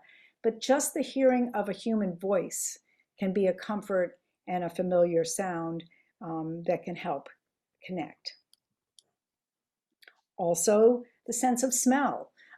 We all have smells that trigger hopefully positive things, probably negative things as well, but grass clippings can remind us of summer and lawns being mowed. So there could be any number of very positive smells that a person can associate with that can trigger memory and kind of bring their spirit up, using fragrant hand lotions or food smells, delicious apple pie smells or soup smells, things that people have a positive association with. And to take that further, not just the smell, but the foods themselves can be really comforting and trigger happy memories, and holiday foods or home baked goods or different kinds of things that are pleasurable. And I also read an article years ago about a nursing facility in New York City, and the caption of the article was, "Let them eat cake," or "Let them eat chocolate," I think was what it said. And it was all about how at a certain point in a person's life, if we're talking in the late stage of dementia, maybe we can ease up on our 4 square meals and the 3 square meals or whatever, and having all the food groups and all of that before the dessert. If a person wants to eat chocolate in the middle of the morning, the philosophy in this article was, is there such harm in letting that person eat chocolate? And if it makes them feel happy and it brings them pleasure in a world where there's very little of that, maybe we can let that happen and feel okay about that. So I think that's a helpful thought. So in all of the stages of the disease, these things all apply. Being in their reality to connect, understanding and accepting what we can and cannot influence or change. So this is really important, and there are some things we can do, and of course there are many things that we can't. Remembering that the person retains a sense of self despite all these losses, and it's really our job to help preserve that sense of self through the respect that we demonstrate and through connecting in the different ways, making that effort to really connect in these other ways. And not just sort of throwing our hands up and saying, well, I can't talk to him anymore, never get an answer. We have to work harder, treating that person as the adult he or she is. So even though my father felt like he was like being like a toddler, he was not a toddler, he was an adult man. And I needed to always remember that. We have to try to decode the person's communications. We're going to talk about that again more as we move into that third and final program, how we have to become detectives in a way, recognizing the effects of our mood and our actions, trying to understand the source of the reactions of what's happening to that person, and help meet the needs while soothing and calming the person. This is a good entry into the conversation in our third program. And we will listen to Sam talk here. Taking care of yourself while you care for somebody with the disease not only impacts your own health, but it really can impact the person with the disease. So for example, if you're not getting enough sleep, you might be easily irritated, which will then sort of spill over to your interactions with the person with the disease and maybe being short with them, which then might cause them to get frustrated. So it's not only important to take care of yourself for your own health, but really for you to really be a good caregiver. And we know this to be universally true, but easier said than done. It's 10:51. Maybe this is a time, maybe people, I don't know if there are any questions, but also maybe this is a time that Lauren might like to present her information, just putting that out there as an option. We have some space for some questions, and then we'll take another break before the third and final part. And there was one question by Renata who said, my husband has vascular dementia. The changes are relatively gradual, but he is convinced he is going downhill very fast. How best to reassure him? Yeah, I can see that, Renata. I'm seeing your question there. Thank you, Amy. The fact that he would fear that seems so natural to understand. And I think, and I can't speak for what might or might not be happening in reality. I don't know if a medical professional can weigh in on whether things are progressing quickly or not, or whether it's just his perception that things are progressing quickly. So there's some data that is not, it's unclear to me whether it's in his imagination or it's in reality. So you might do some learning around all of that. But I think the reassurance piece is the part that I think we can do our best work, is just that, whatever is happening, I'm here with you. We're going to figure this out. We're going to figure out what we need to do and how to keep you well and safe as long as we can. I don't objectively know whether or not that's really happening. So that I would recommend trying to understand, because maybe there is something going on. And also, unfortunately, because somebody has dementia or another Alzheimer's or another form of dementia, doesn't mean something else isn't happening too. That's an unfortunate thing to really accept, but the reality is that there could be another thing happening that is affecting, in this case, your husband, but it could be happening to that somebody has a couple of things going on at the same time. That might make it, maybe it does seem like things are worse because something else is happening. Is this a good time for Lauren to do her piece? Yeah, I think so. Lauren, you're all set? I'm all set. I mean, I don't have anything necessarily prepared, but I find this conversation just so helpful, so interesting. I just want to mention with regard to that last question, I think it's important to realize that Alzheimer's dementia is the most common type of dementia, right? But there are other types. And in particular, frontotemporal dementia does indeed have a different trajectory. I mean, they all do, right? If it's dementia related to Parkinson's disease, or if it's Lewy body dementia, I mean, these are funny words, but I think it is important to recognize that different types of dementia may have different types of trajectories. So what I'm just hearing, the medical voice in my ear is that this may be your reality, that what you're seeing is actually what's happening, and it may be because frontotemporal dementia may have a different trajectory than Alzheimer's. Again, everybody's different, but I would just plant that little bit of information, very general information for you. So I can just briefly can introduce Lauren again. I'm Lauren Mikalakis, and so I've worked with Candace for a long time. My background is that I'm a palliative care physician, and recently, over the past 2 years, went back to school and got that MPH that I've always wanted. And in the course of my MPH, Masters of Public Health through University of Southern Maine, had the opportunity to participate in a capstone project where I focused on some qualitative research. I've never done qualitative research before, but my focus of my energies has been the caregiver of older adults with dementia. I spent a lot of time taking care of patients with dementia. Again, not as a geriatrician, but my lens has been more on the more advanced dementia patient, maybe those who are reaching closer to the end of life. So had sort of a fairly good idea of what that particular dynamic looks like, the disease and the patient, and always having looked at caregivers as being so important to making sure that my patient was well cared for and going to get the best possible things that he or she needed to maximize quality of life. But I never really took my lens and turned it directly on the caregiver, because I think that it is a unique entity all by itself, although I have come to believe that you really can't separate the caregiver from the patient, because they are a dyad, right? I mean, it's an intimate relationship, such that if you do anything to the caregiver, the patient will suffer, right?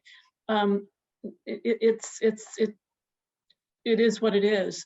I've told the story before that years and years ago, when I was becoming acquainted with what this whole body of information called palliative care is all about, we used to have conversations about, how long does a patient with dementia have before they die, right? And some of the conversations would focus on, well, when they can't talk or when they can't walk, and sort of these functional milestones that might be a good predictor of when, we should start thinking about end of life issues. And this one particular palliative geriatrician spoke at this conference and kind of changed the way I thought about it, and said, well, it's clear to me that patients with dementia die when their caregivers go away.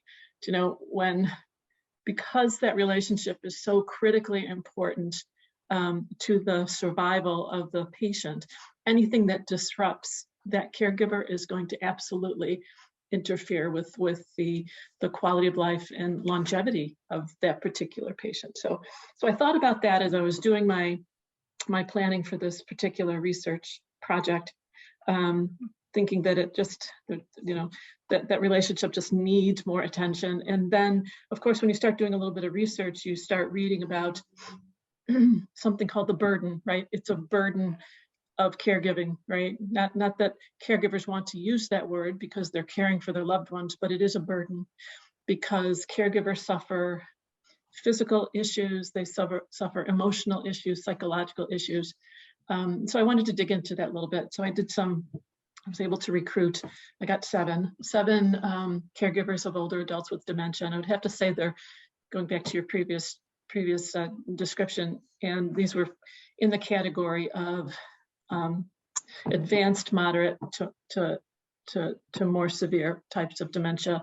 And because part of my criteria was that the caregivers had to live with the particular patient. So these are not patients who can be left alone for too long. So again, these were just all semi-structured interviews with 7 caregivers of older adults with dementia.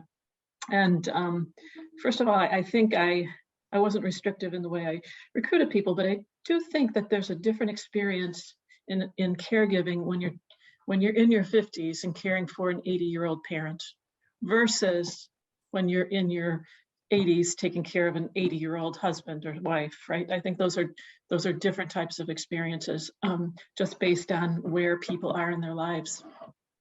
I would say that the major themes that I pulled out of these conversations had to do with fatigue, exhaustion. I kind of came up with a couple different things actually, and I think the predominant one that was loudest was, this is really hard work. It's not always pretty work. It's sometimes really boring work. I get tired of those questions. I had one lady tell me, well, that's when I turn on Alexa. You ask Alexa what song that is. I'm just, so it's tedious work. It's some of these, every single caregiver that I recruited, interestingly, was a woman, and all these women were extremely bright and innovative and creative, and you could just tell they were just still very much alive, even if they were 75 years old, still living a very rich life. And this experience was definitely something that was getting in the way.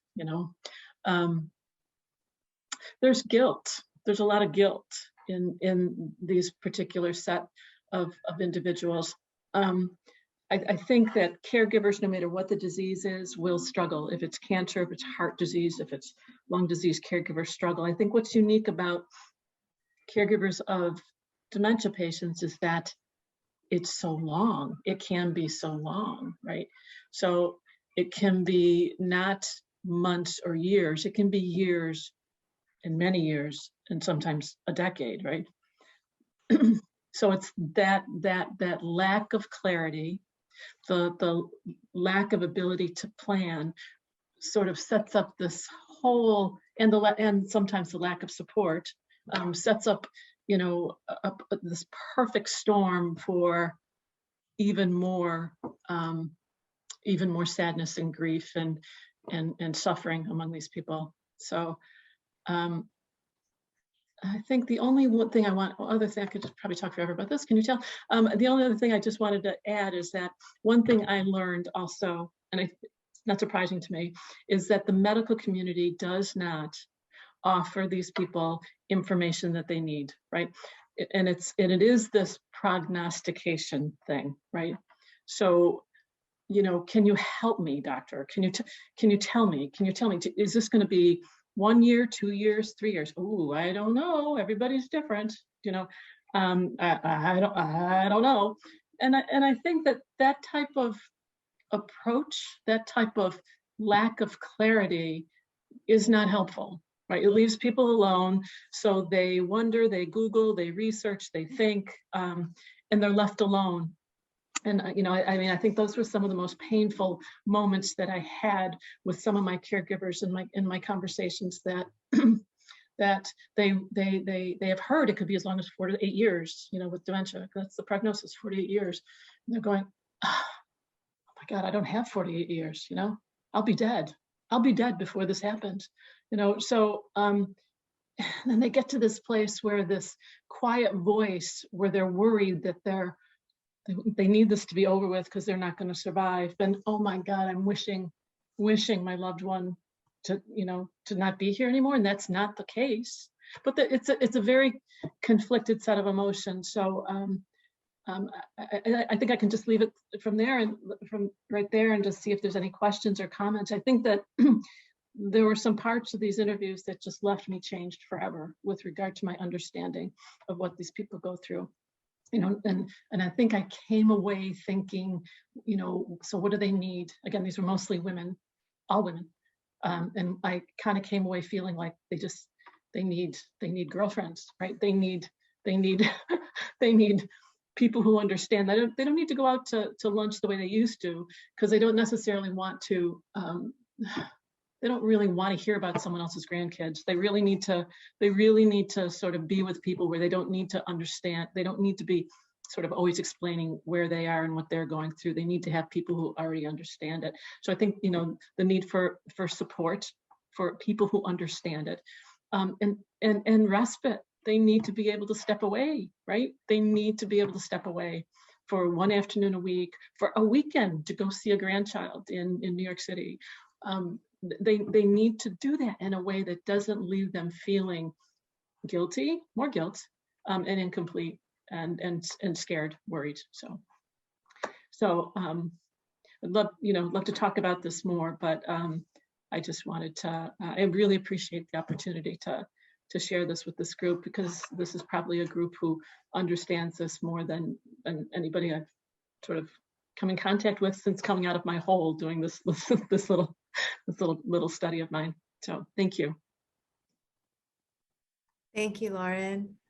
I'm curious, I don't know if even the answer to this, but do you have a plan, or do you have an idea of what you're going to do with what you've researched or uncovered, just in terms of like a caregiver support and respite? Because I know like they were two of the biggest things that I needed respite. And I didn't work for the last 10 months, and I was home alone with my father all day till my partner got home from work. And when he did, I was like, I just can't, like, you just take him, and thank God, like I had that extra, like that other person, around. But some people don't have another person around. And I think there's so much need for respite and support. Yeah. And like, Yeah, I don't have an answer. I mean, I think some models that I've seen in some communities, first of all, if you had money, you could hire some private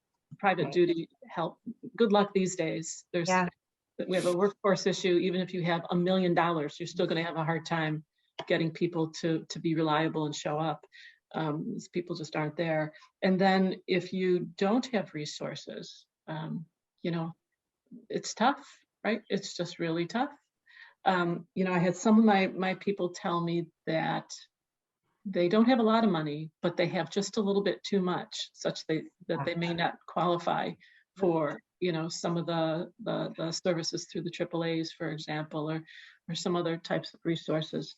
You have some of these women in their 70s with their 70-something-year-old men husband in rural Maine without anything, without anything. Kids are away. The neighbors are 4 miles away. The closest town is 10 miles away. And it's hard. It's hard. I don't know what the solutions are. I mean, in some communities, I go back to the hospice model, right? I'm a hospice person from the old days, where volunteer support is part of what is offered. Candace, you can chip in here, but this idea that communities come together and volunteer and take care of each other. I had a couple. There's one woman in particular who her husband was actually in a hospice program, but because of COVID and the need to wear masks, couldn't have a volunteer come in. So the volunteer used to, before COVID, volunteer used to come in, sit with her husband so she could go to her doctor's appointment, right? The volunteer used to come in, sit for a couple hours so she could go to the post office. She even had the opportunity to have her husband go someplace for respite while she got out of town. So there's no opportunity like that that's reimbursed in any other part of our healthcare system, right? I mean, this is a huge thing, because what we're asking for, I mean, you know, if you don't support that caregiver, this patient is going to go to a nursing home. This patient is going to fall. So, I mean, I think it's a paradigm shift, isn't it? We're used to paying for the ambulance to go to the home, to take the patient to the ED, to diagnose a broken hip or a pneumonia, put them in the hospital, send them to rehab, and then send them home. We're just support the caregiver. Just support the caregiver, and maybe nothing bad will happen, or maybe it will happen in a way that is much more natural and, you know, without the aggressive interventions that can happen along the way. So I think there needs to be a shift in some of that money, that funding that we put towards care that may or may not add value, and put it someplace where it does add value, which is at the feet of the caregiver. You know, I could not agree more. I don't know where that's going to come from. I mean, I know that there's some legislation that's kind of flying above us somewhere to support the caregivers. You would know more about this, I'm sure, but it needs to be real, right? And it needs to be available. Yeah. And I would say that I think that COVID has done terrible things to our caregivers, right? Just terrible, right? It just, you know, you take these caregivers in rural Maine and they're already struggling, and then you add a pandemic on top of it. I think it's just been terrible. So, Lauren, thank you so much for that information. And I think I want to recommend to people that there's one question that I wanted to just touch on that was in the chat. And I also wanted to encourage everybody to look at some of the comments that people have made. Eddie and Leslie, there's some very interesting comments in there that I'm not going to take the time to read right now just because we have a time limit, but people can look at those. But I did something that you said, Lauren, that I wanted to just talk about, just emphasize again, the length, the fact that this is that unlike some other illnesses that people get, this can go on interminably. It's a very, very long thing. In fact, they call it the long goodbye. Alzheimer's is known as the long goodbye. And it's such a stretch to say this, but there is the tiny little bit of silver lining to that, is that it does give people, I'm thinking actually very personally around the dynamic between my mom and my dad, who were married for 60 some odd years and all of that. And had my dad just suddenly died of a heart attack of some sort, she would have been really destroyed by that. As it was, she had years to get used to the idea that my father was slipping away. It was, however, a burden. It's just important that we name this. It's impossible to live under those circumstances and not feel tremendous strain. And I think you can't say enough. I mean, I'm not surprised that all of these women had some consistent messages that you have worked with. I think I don't know anyone that can be in that situation and not feel it. Amy knows it, and you were younger when you were dealing with it. And I think it's true. The older people, it's even less it's more burdensome even then, because they have their own health issues and they're fatigued and all those things. And I just think, just really want to just reinforce how important that statement is, that it is just that the length is such a different thing, and we don't get an idea of, nobody says, well, 6 to 8 months, this isn't the kind of thing that we can get from the medical community. So very challenging in so many ways. One more thing, I think this was like a light bulb for me, is that so if you go to the literature, if you go to the medical information, people will link being a caregiver as having bad things happen to you medically, right? People who are in their 70s and dealing with their own blood pressure and cholesterol and heart issues, and then they're a caregiver, it has been sort of identified that maybe that experience can lead to an early death, right? It can, right? So and the medical literature isn't real clear about that. It isn't really clear, but as I was sort of cleaning up some of my data, I went back and looked and did more searches, and you can find something in the literature called, not necessarily the medical literature, caregiver stress. Okay, I got that one. And then something called caregiver syndrome, right? Caregiver syndrome, as if it is a condition that sort of embodies a certain type of stress that the caregiver carries, and it's a medical condition. Oh, it's a medical condition, right? It's not just like, oh, the stress of doing this leads to bad outcomes, the way it's easy to sort of excuse it and not link it. But if you say that this is a syndrome of the set of experiences that somebody carries and it leads to medical consequences, that's something that the medical community should pay attention to, right? So if you're a caregiver and you're feeling this stress, you're at risk. And so that turns the lens, again, for me as a physician who was always focused on the patient. And I knew this caregiver was in trouble, but it wasn't my responsibility. But if someone is recognizing that my patient is a caregiver, that's a particular set of risks that I as a physician should be treating. Do you know? I mean, it's a broader lens, and I really think that that's where we need to go. I agree. And then one other little comment, and then we'll take like a 5-minute break and come back and do the last thing. But I think you touched on some of the guilt as well, that people feel, oh, this is overwhelming and burdensome, but I love this person and I'm feeling guilty. And that in itself is a stressor, right? To go around beating up on yourself.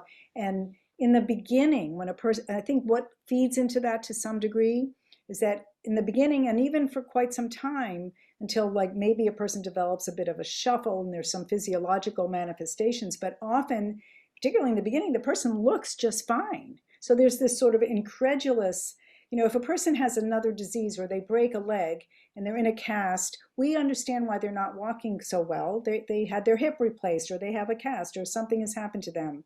Or they have some other form of a disease that we understand, and it manifests somehow physically.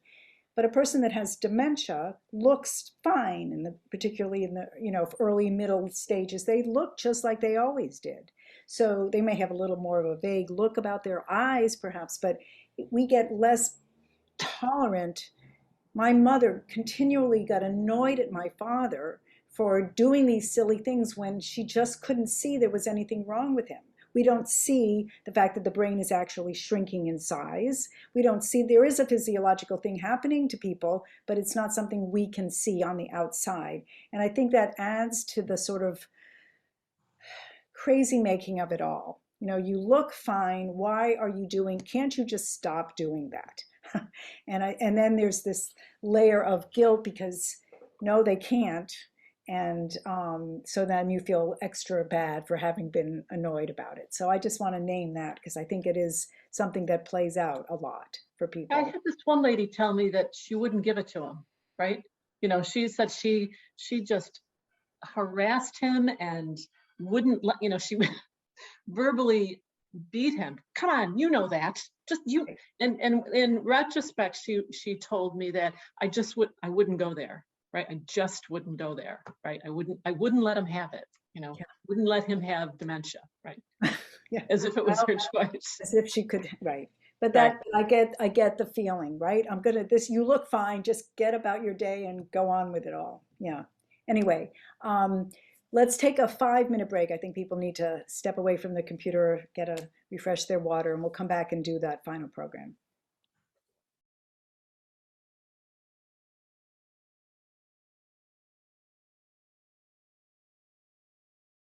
I'm going to start right back up again because we don't have a lot of time for this last program, which is fine. I think I can abbreviate some of what we will be covering. I want to honor the 12 o'clock stop. It's a long morning.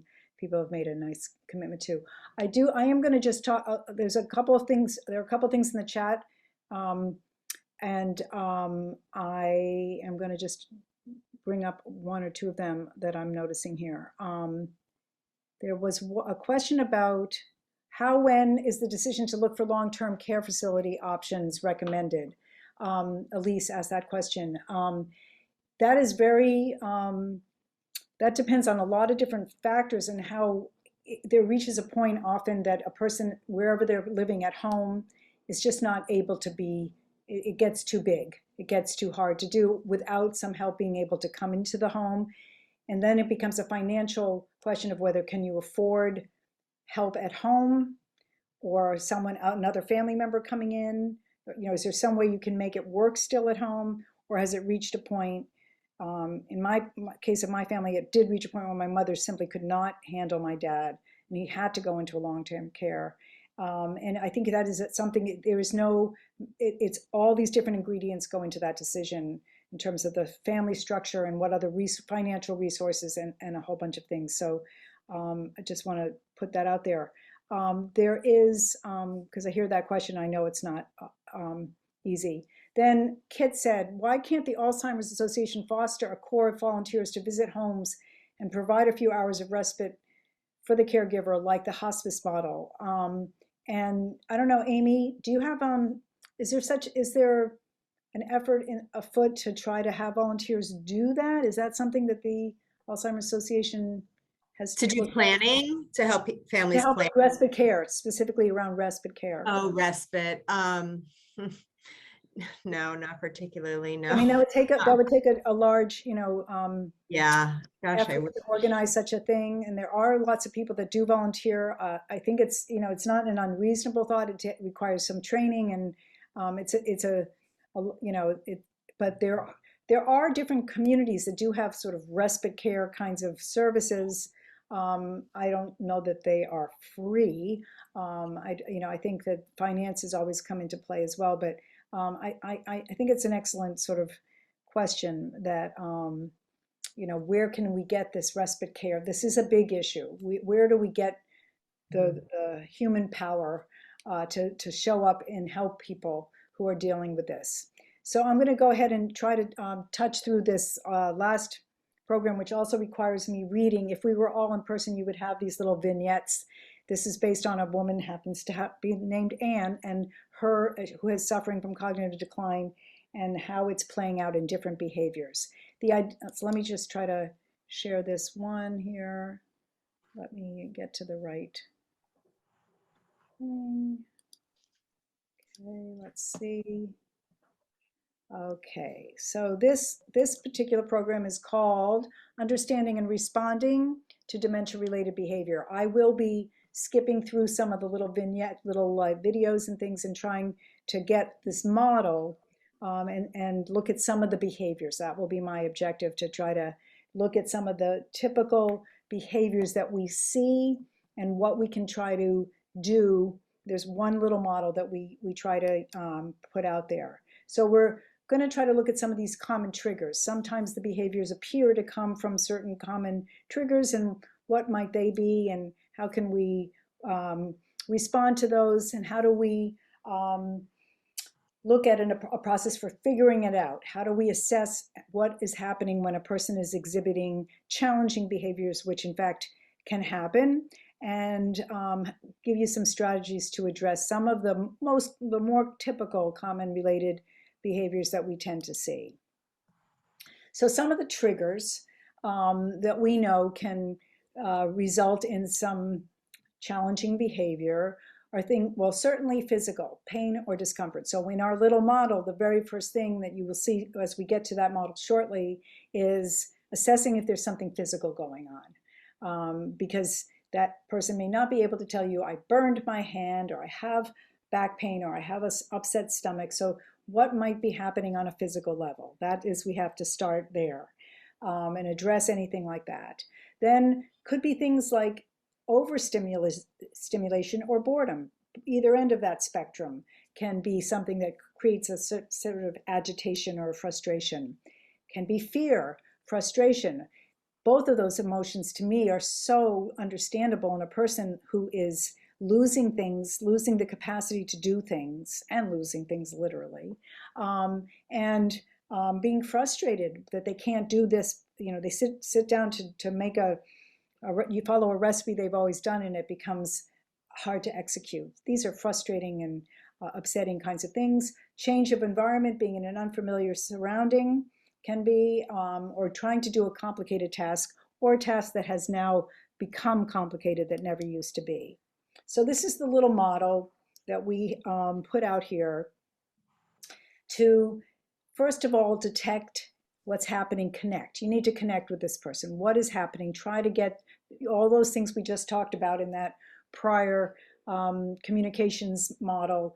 Make that eye contact, lean in there, get that tone, that body language working for you, so you're going to try to connect, because we're talking about unpleasant behaviors, agitation, confusion. So you want to be trying to calm that down. Looking for the physical needs first. Is there something going on? Is there something else happening? Then once we've eliminated or addressed a physical problem, we can start to look for the emotional needs. What's going on? Why are they upset? Why are they agitated? Why are they pacing? Certain behaviors that we're going to try to hone in on, and then reassess and figure out, okay, this seems to happen at this time of day, perhaps, or when this topic comes up. There may be some triggers that you can figure out and therefore accommodate or avoid going forward.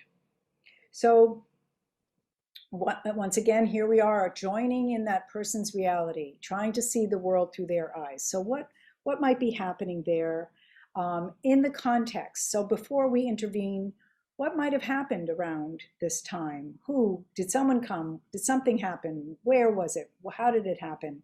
So before the behavior took place, what might have been going on? And then again, we are the bringer of calmness and respect. We may not feel calm, and therein again is some of that work, that heavy lifting, and that's part of that depletion, that a caregiver may feel very not calm, very anxious and very upset and very stressed, yet somehow we have to pull on our Oscar-winning acting ability to try to convey that if we're going to really diffuse an agitated situation. Again, so we'll go through this process. Is there something going on? Is there a medical issue?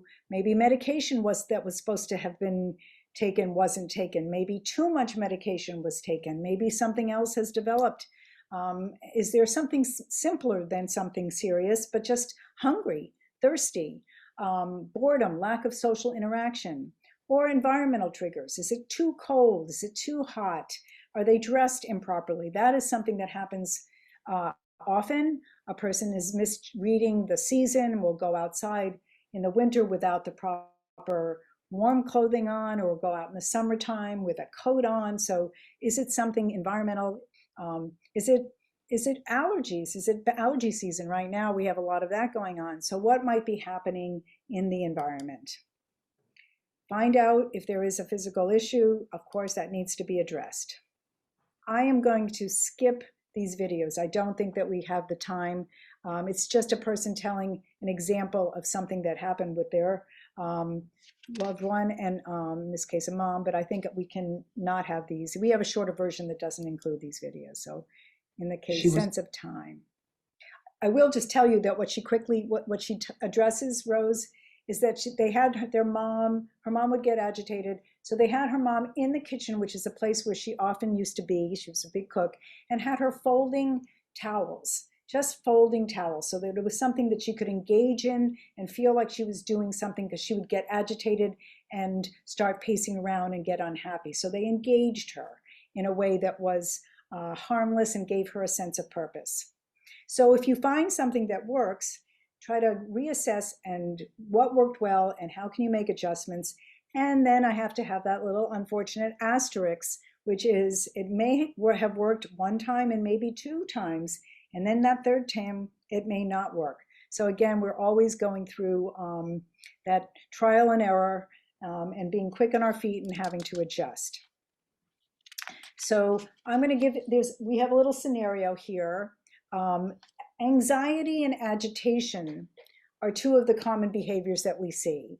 And I have a little vignette, so we'll use this one just as an example. I won't be able to do all of them, but I'm going to read you a little vignette.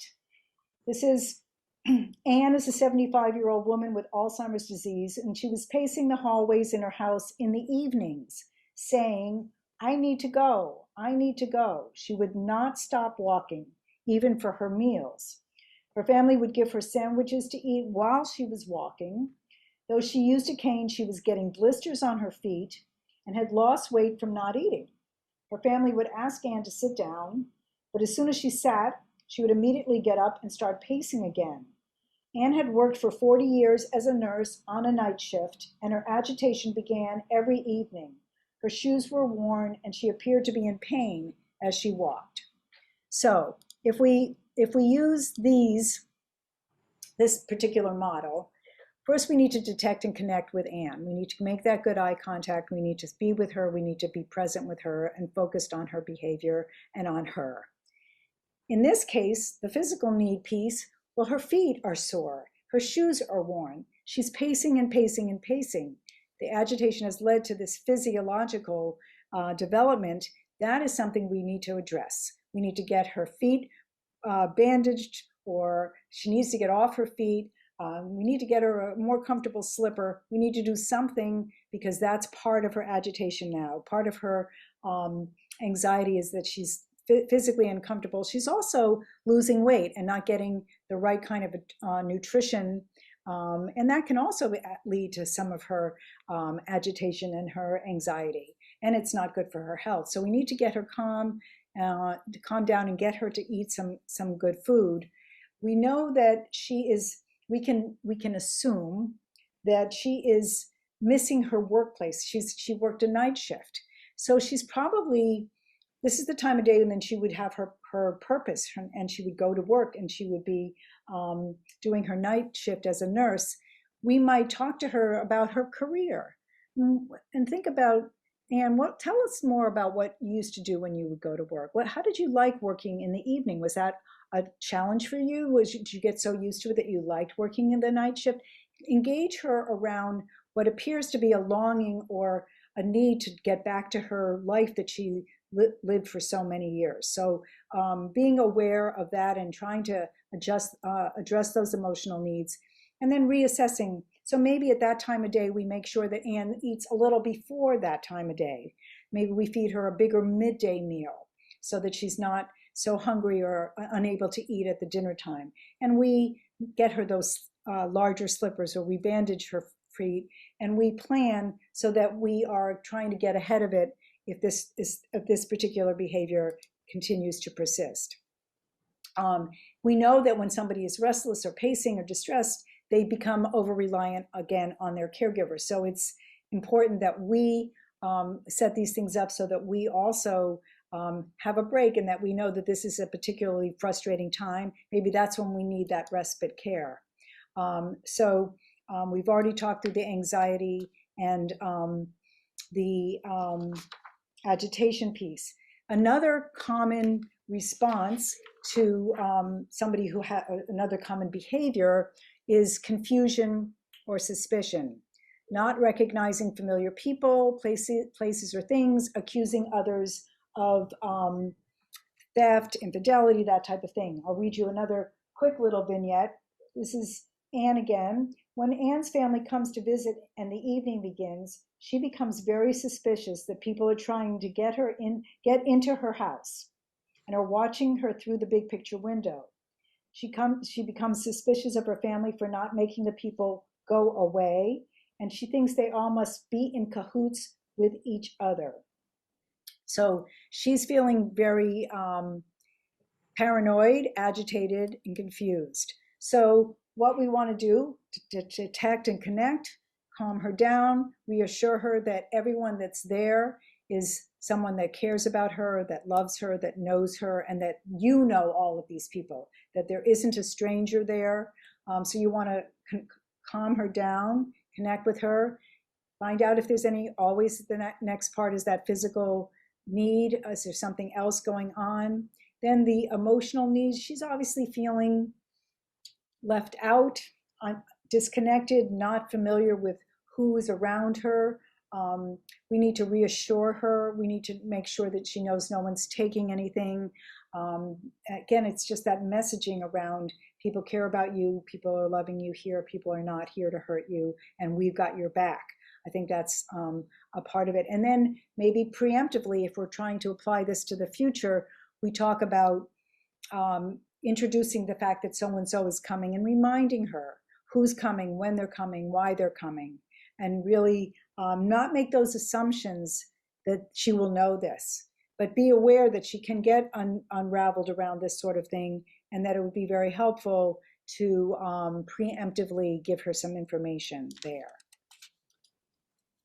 So aggression. So this is another behavior.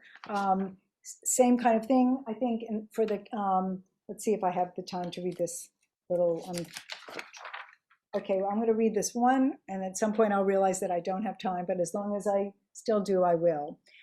Aggressive behavior is something that we see. It's not at all uncommon.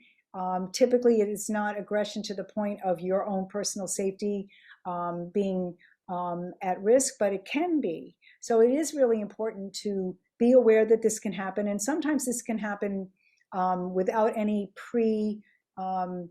hint that this could happen. So a person might say, I don't have to worry about this. This is true about wandering behavior as well.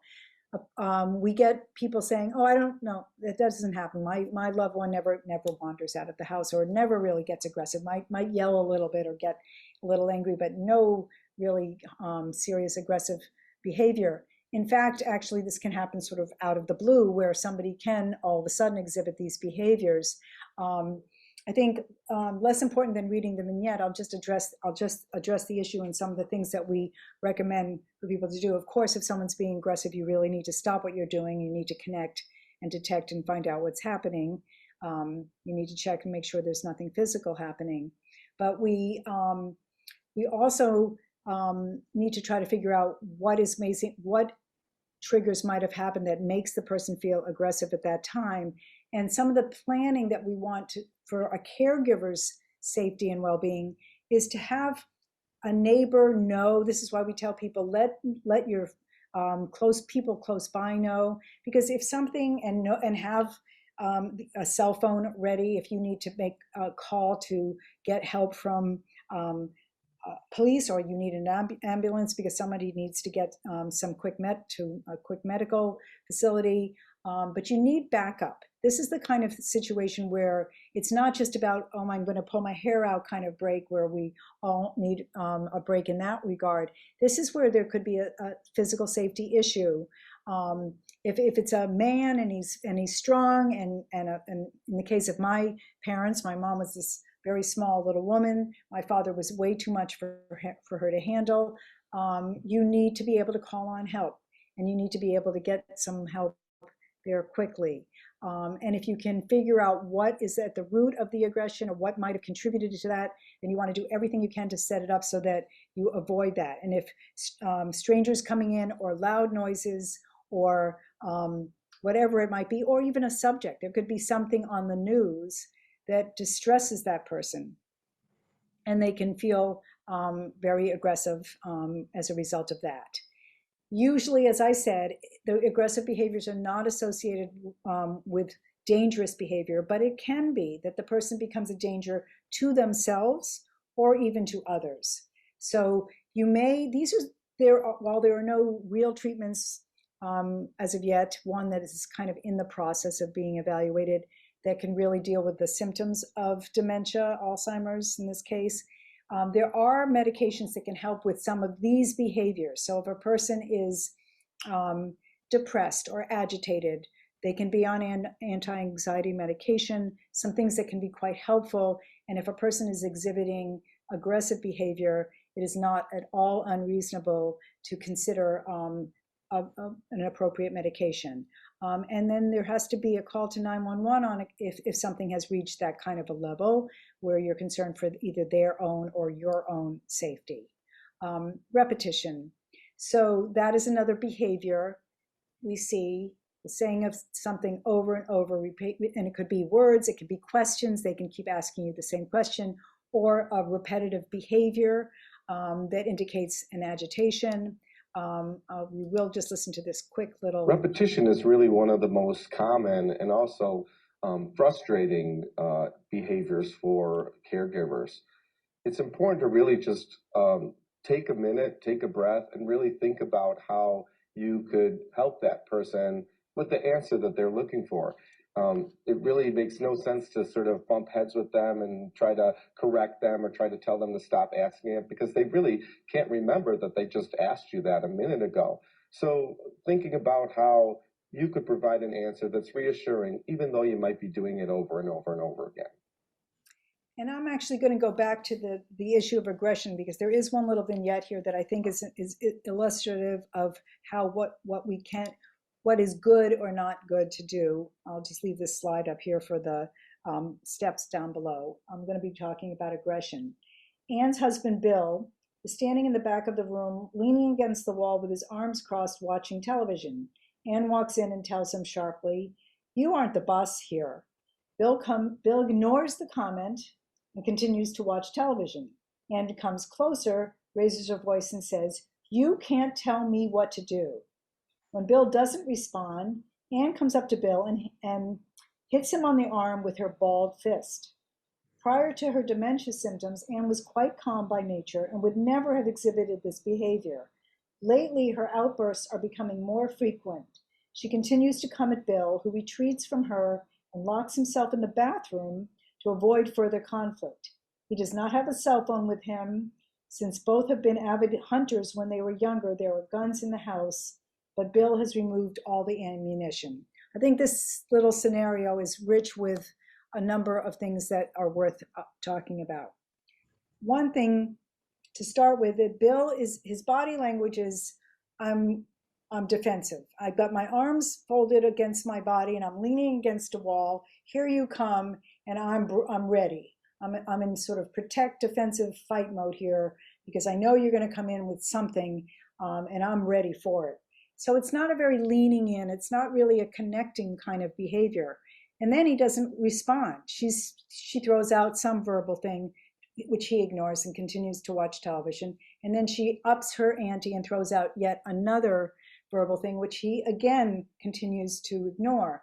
This is not doing the connect piece at all. This is not doing the calming piece. He's obviously at wit's end. I actually know someone, I have a friend whose wife, they're an older couple, and his wife has advanced Alzheimer's, and he actually moved up to another unit, another room where they were living, because he couldn't be in the same environment with her. So it's real. This is very real that this would happen. So in this, using our model, he was not doing the detect and connect piece. He was also, I mean, he didn't know if there was a physical issue here. I guess he assumed that there was nothing else new with her. But he locks himself in the bathroom. He doesn't have a phone. So he can't get to helping, to the suggestion of getting to help or calling someone else just to talk about it or to get a neighbor to come over. She's now gotten to the accelerated to where she's punched him. She probably hasn't really hurt him, but he is obviously retreating from her and concerned. And they have guns in the house. So good to know that the ammunition has been removed, but that we have a program on safety and memory, and we really emphasize the importance of not having things that people can hurt themselves with, whether it's guns or power tools or whatever it might be, sharp knives in the kitchen. You really do have to plan for this kind of agitation or these behaviors, or people going off and doing something that could be physically harmful to either themselves or someone else.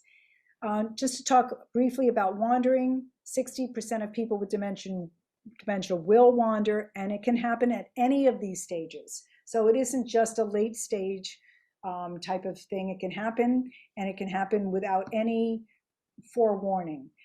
So what that means is you don't wait until the first time a person wanders to take it seriously and have a backup plan and let your neighbors know and get one of the bracelets or other GPS devices that can help you quickly locate someone.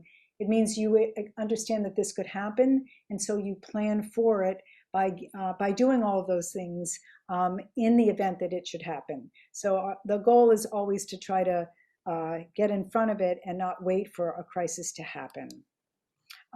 So Anne was wandering as well. She was talking about, I think, where she used to live. This is something that can be a flag. If a person starts to talk about, our house in New Jersey, I loved that backyard. they may be planning to go there. That is not at all uncommon. People will think that they live in a place they used to live in long ago. So you really need to pay attention to that kind of conversation, and people will talk about they need to go. People might start to get a little bag packed because they are intending to go. You have to pay attention to all of those kinds of things, and get in there preemptively. I think we've already talked through those things. So actually,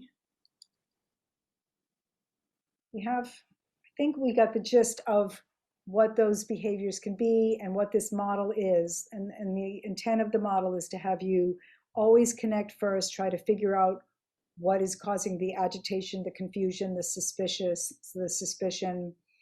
the anger, whatever the behavior is.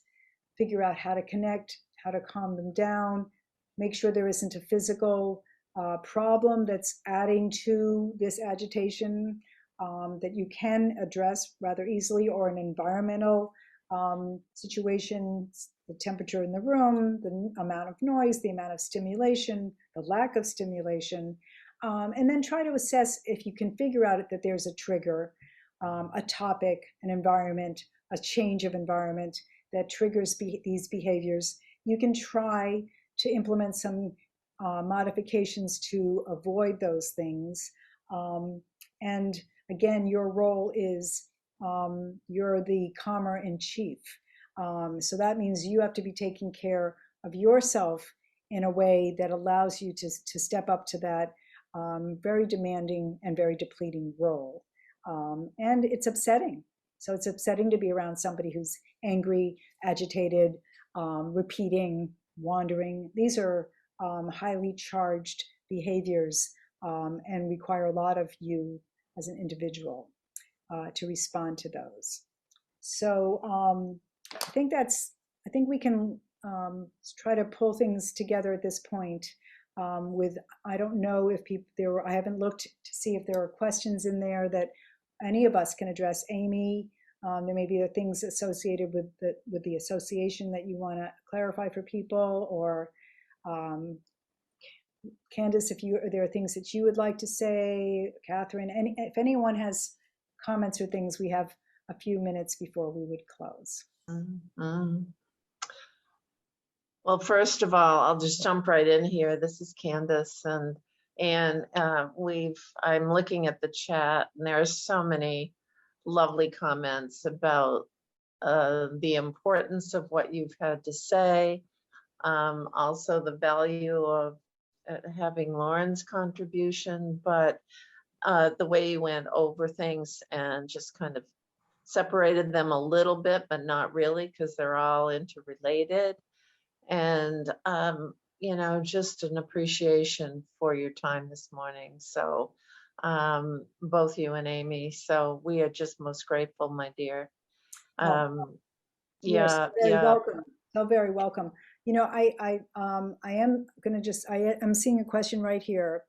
And so if I can address the couple of things that people are saying, I will try. When patients are really paranoid, they often don't accept reassurance. Absolutely true. So as much as we say, it's really important to try to connect and calm. It is so that a person can be in a place where they will reject all of that. And in fact, your attempts to try to calm them down could actually make them even more agitated. And they don't appreciate what they see as a placating behavior or some sort of attempt to calm them down, when in fact what they really need to do is rage a little. I wish there was a magical way that we could say, well, when that happens, do these 3 things. And unfortunately, so much of this is in that world of unknown. We don't really know necessarily what it is that's causing that person to feel this suspicion, agitation, whatever it might be. Sometimes we just have to wait. Sometimes we have to wait it out until the person calms down. If you can distract, so maybe you can't connect very well, but maybe something delicious to eat right now might be fun. Or let's go outside and take a walk. Maybe there is a way to interrupt, but I just want to acknowledge that that is true, that the reassurance that you may be offering may not work, may not be accepted. And some of this is just the unpleasant reality that this contains. So that was just one thing I happened to see as I was looking over at the chat briefly. All right. Thank you, Anne. Thank you very much. There are many comments that we could spend another 3 hours talking about in regard. One of them in particular is in regard to the model that hospice uses, but the kind of restricted parameters for eligibility for the Medicare hospice benefit for folks who have a diagnosis of some form of dementia.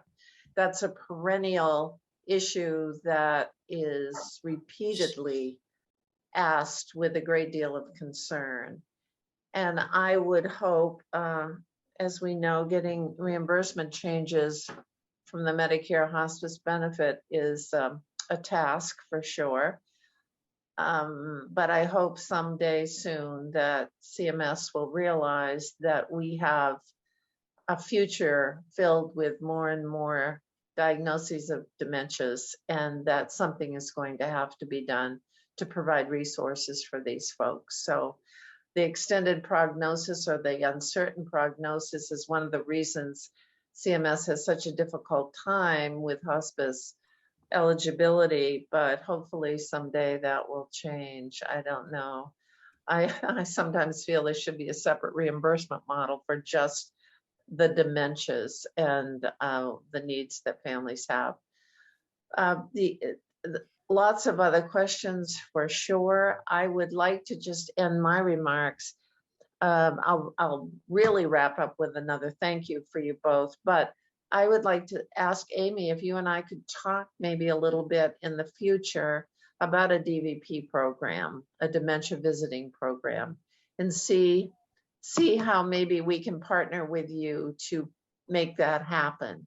And if the Alzheimer's Association would be amenable to that, because I have had volunteers over the last 40 years say to me that they love visiting folks who are and helping families who are dealing with dementia.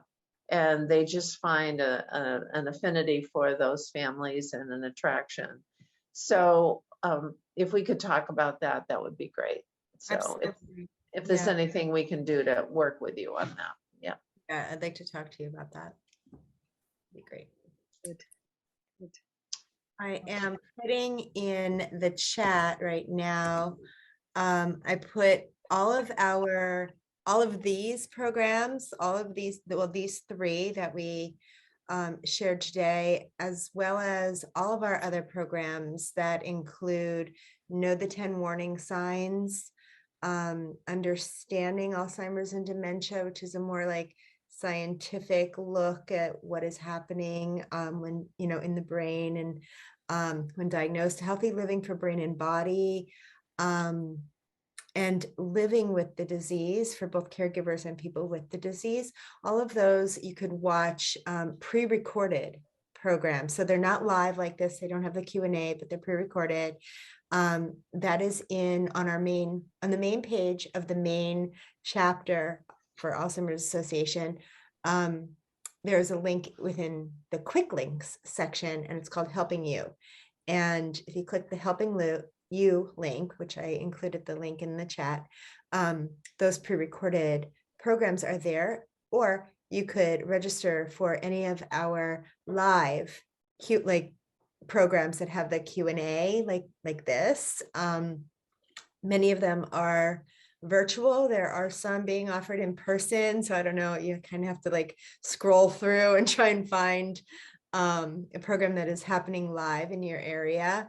If you wanted to attend a live program, usually they are closed programs, but I don't know.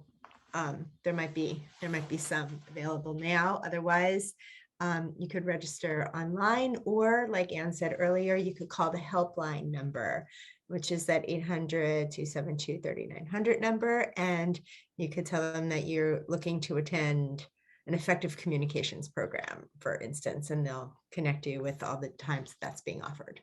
Mhm. And Amy, if I could just remind folks too, that you did give permission for this to be recorded, you and Ann. So for someone asked that question again. Yeah, I replied to them. And oh, good. But yes, yes. So we are going to, it's recorded and you could share it. You could watch it again and, share it with friends or anyone who you think needs to see this. Or you could direct them to our website where they could, either watch a pre-recorded pre-recorded program or a live program. And then all of our support groups are on there as well, which are also both virtual and in person. Thank you very much, Amy. And we are almost at noon.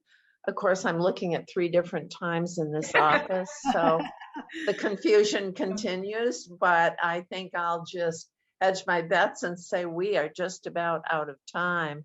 And one more huge thank you to Amy, to you and Ann for your wonderful presentation, your engagement. The animation that went with your engagement was heartwarming to me. I love to see people who are really passionate about what they do. I'd love to thank Catherine Randall, my executive assistant, for steadfastly dealing with the technology issues. And then I'd like to thank Lauren for her time sharing some of her deliverables and outcomes from her capstone. So, and I'd love to say one more huge shout out to everybody on the call and at the meeting today. Yes, indeed. Thank you for your investment of time. 3 hours out of a day is pretty generous. So thank you to everyone. Bless you all. Take good care of yourselves. And we hope to see you again. Big commitment on everybody's part. Thank you all. Be well. Thank you. Yeah. And you, Candace, thank you. You're welcome, my dear. Yes, thank you, Candace. Bye.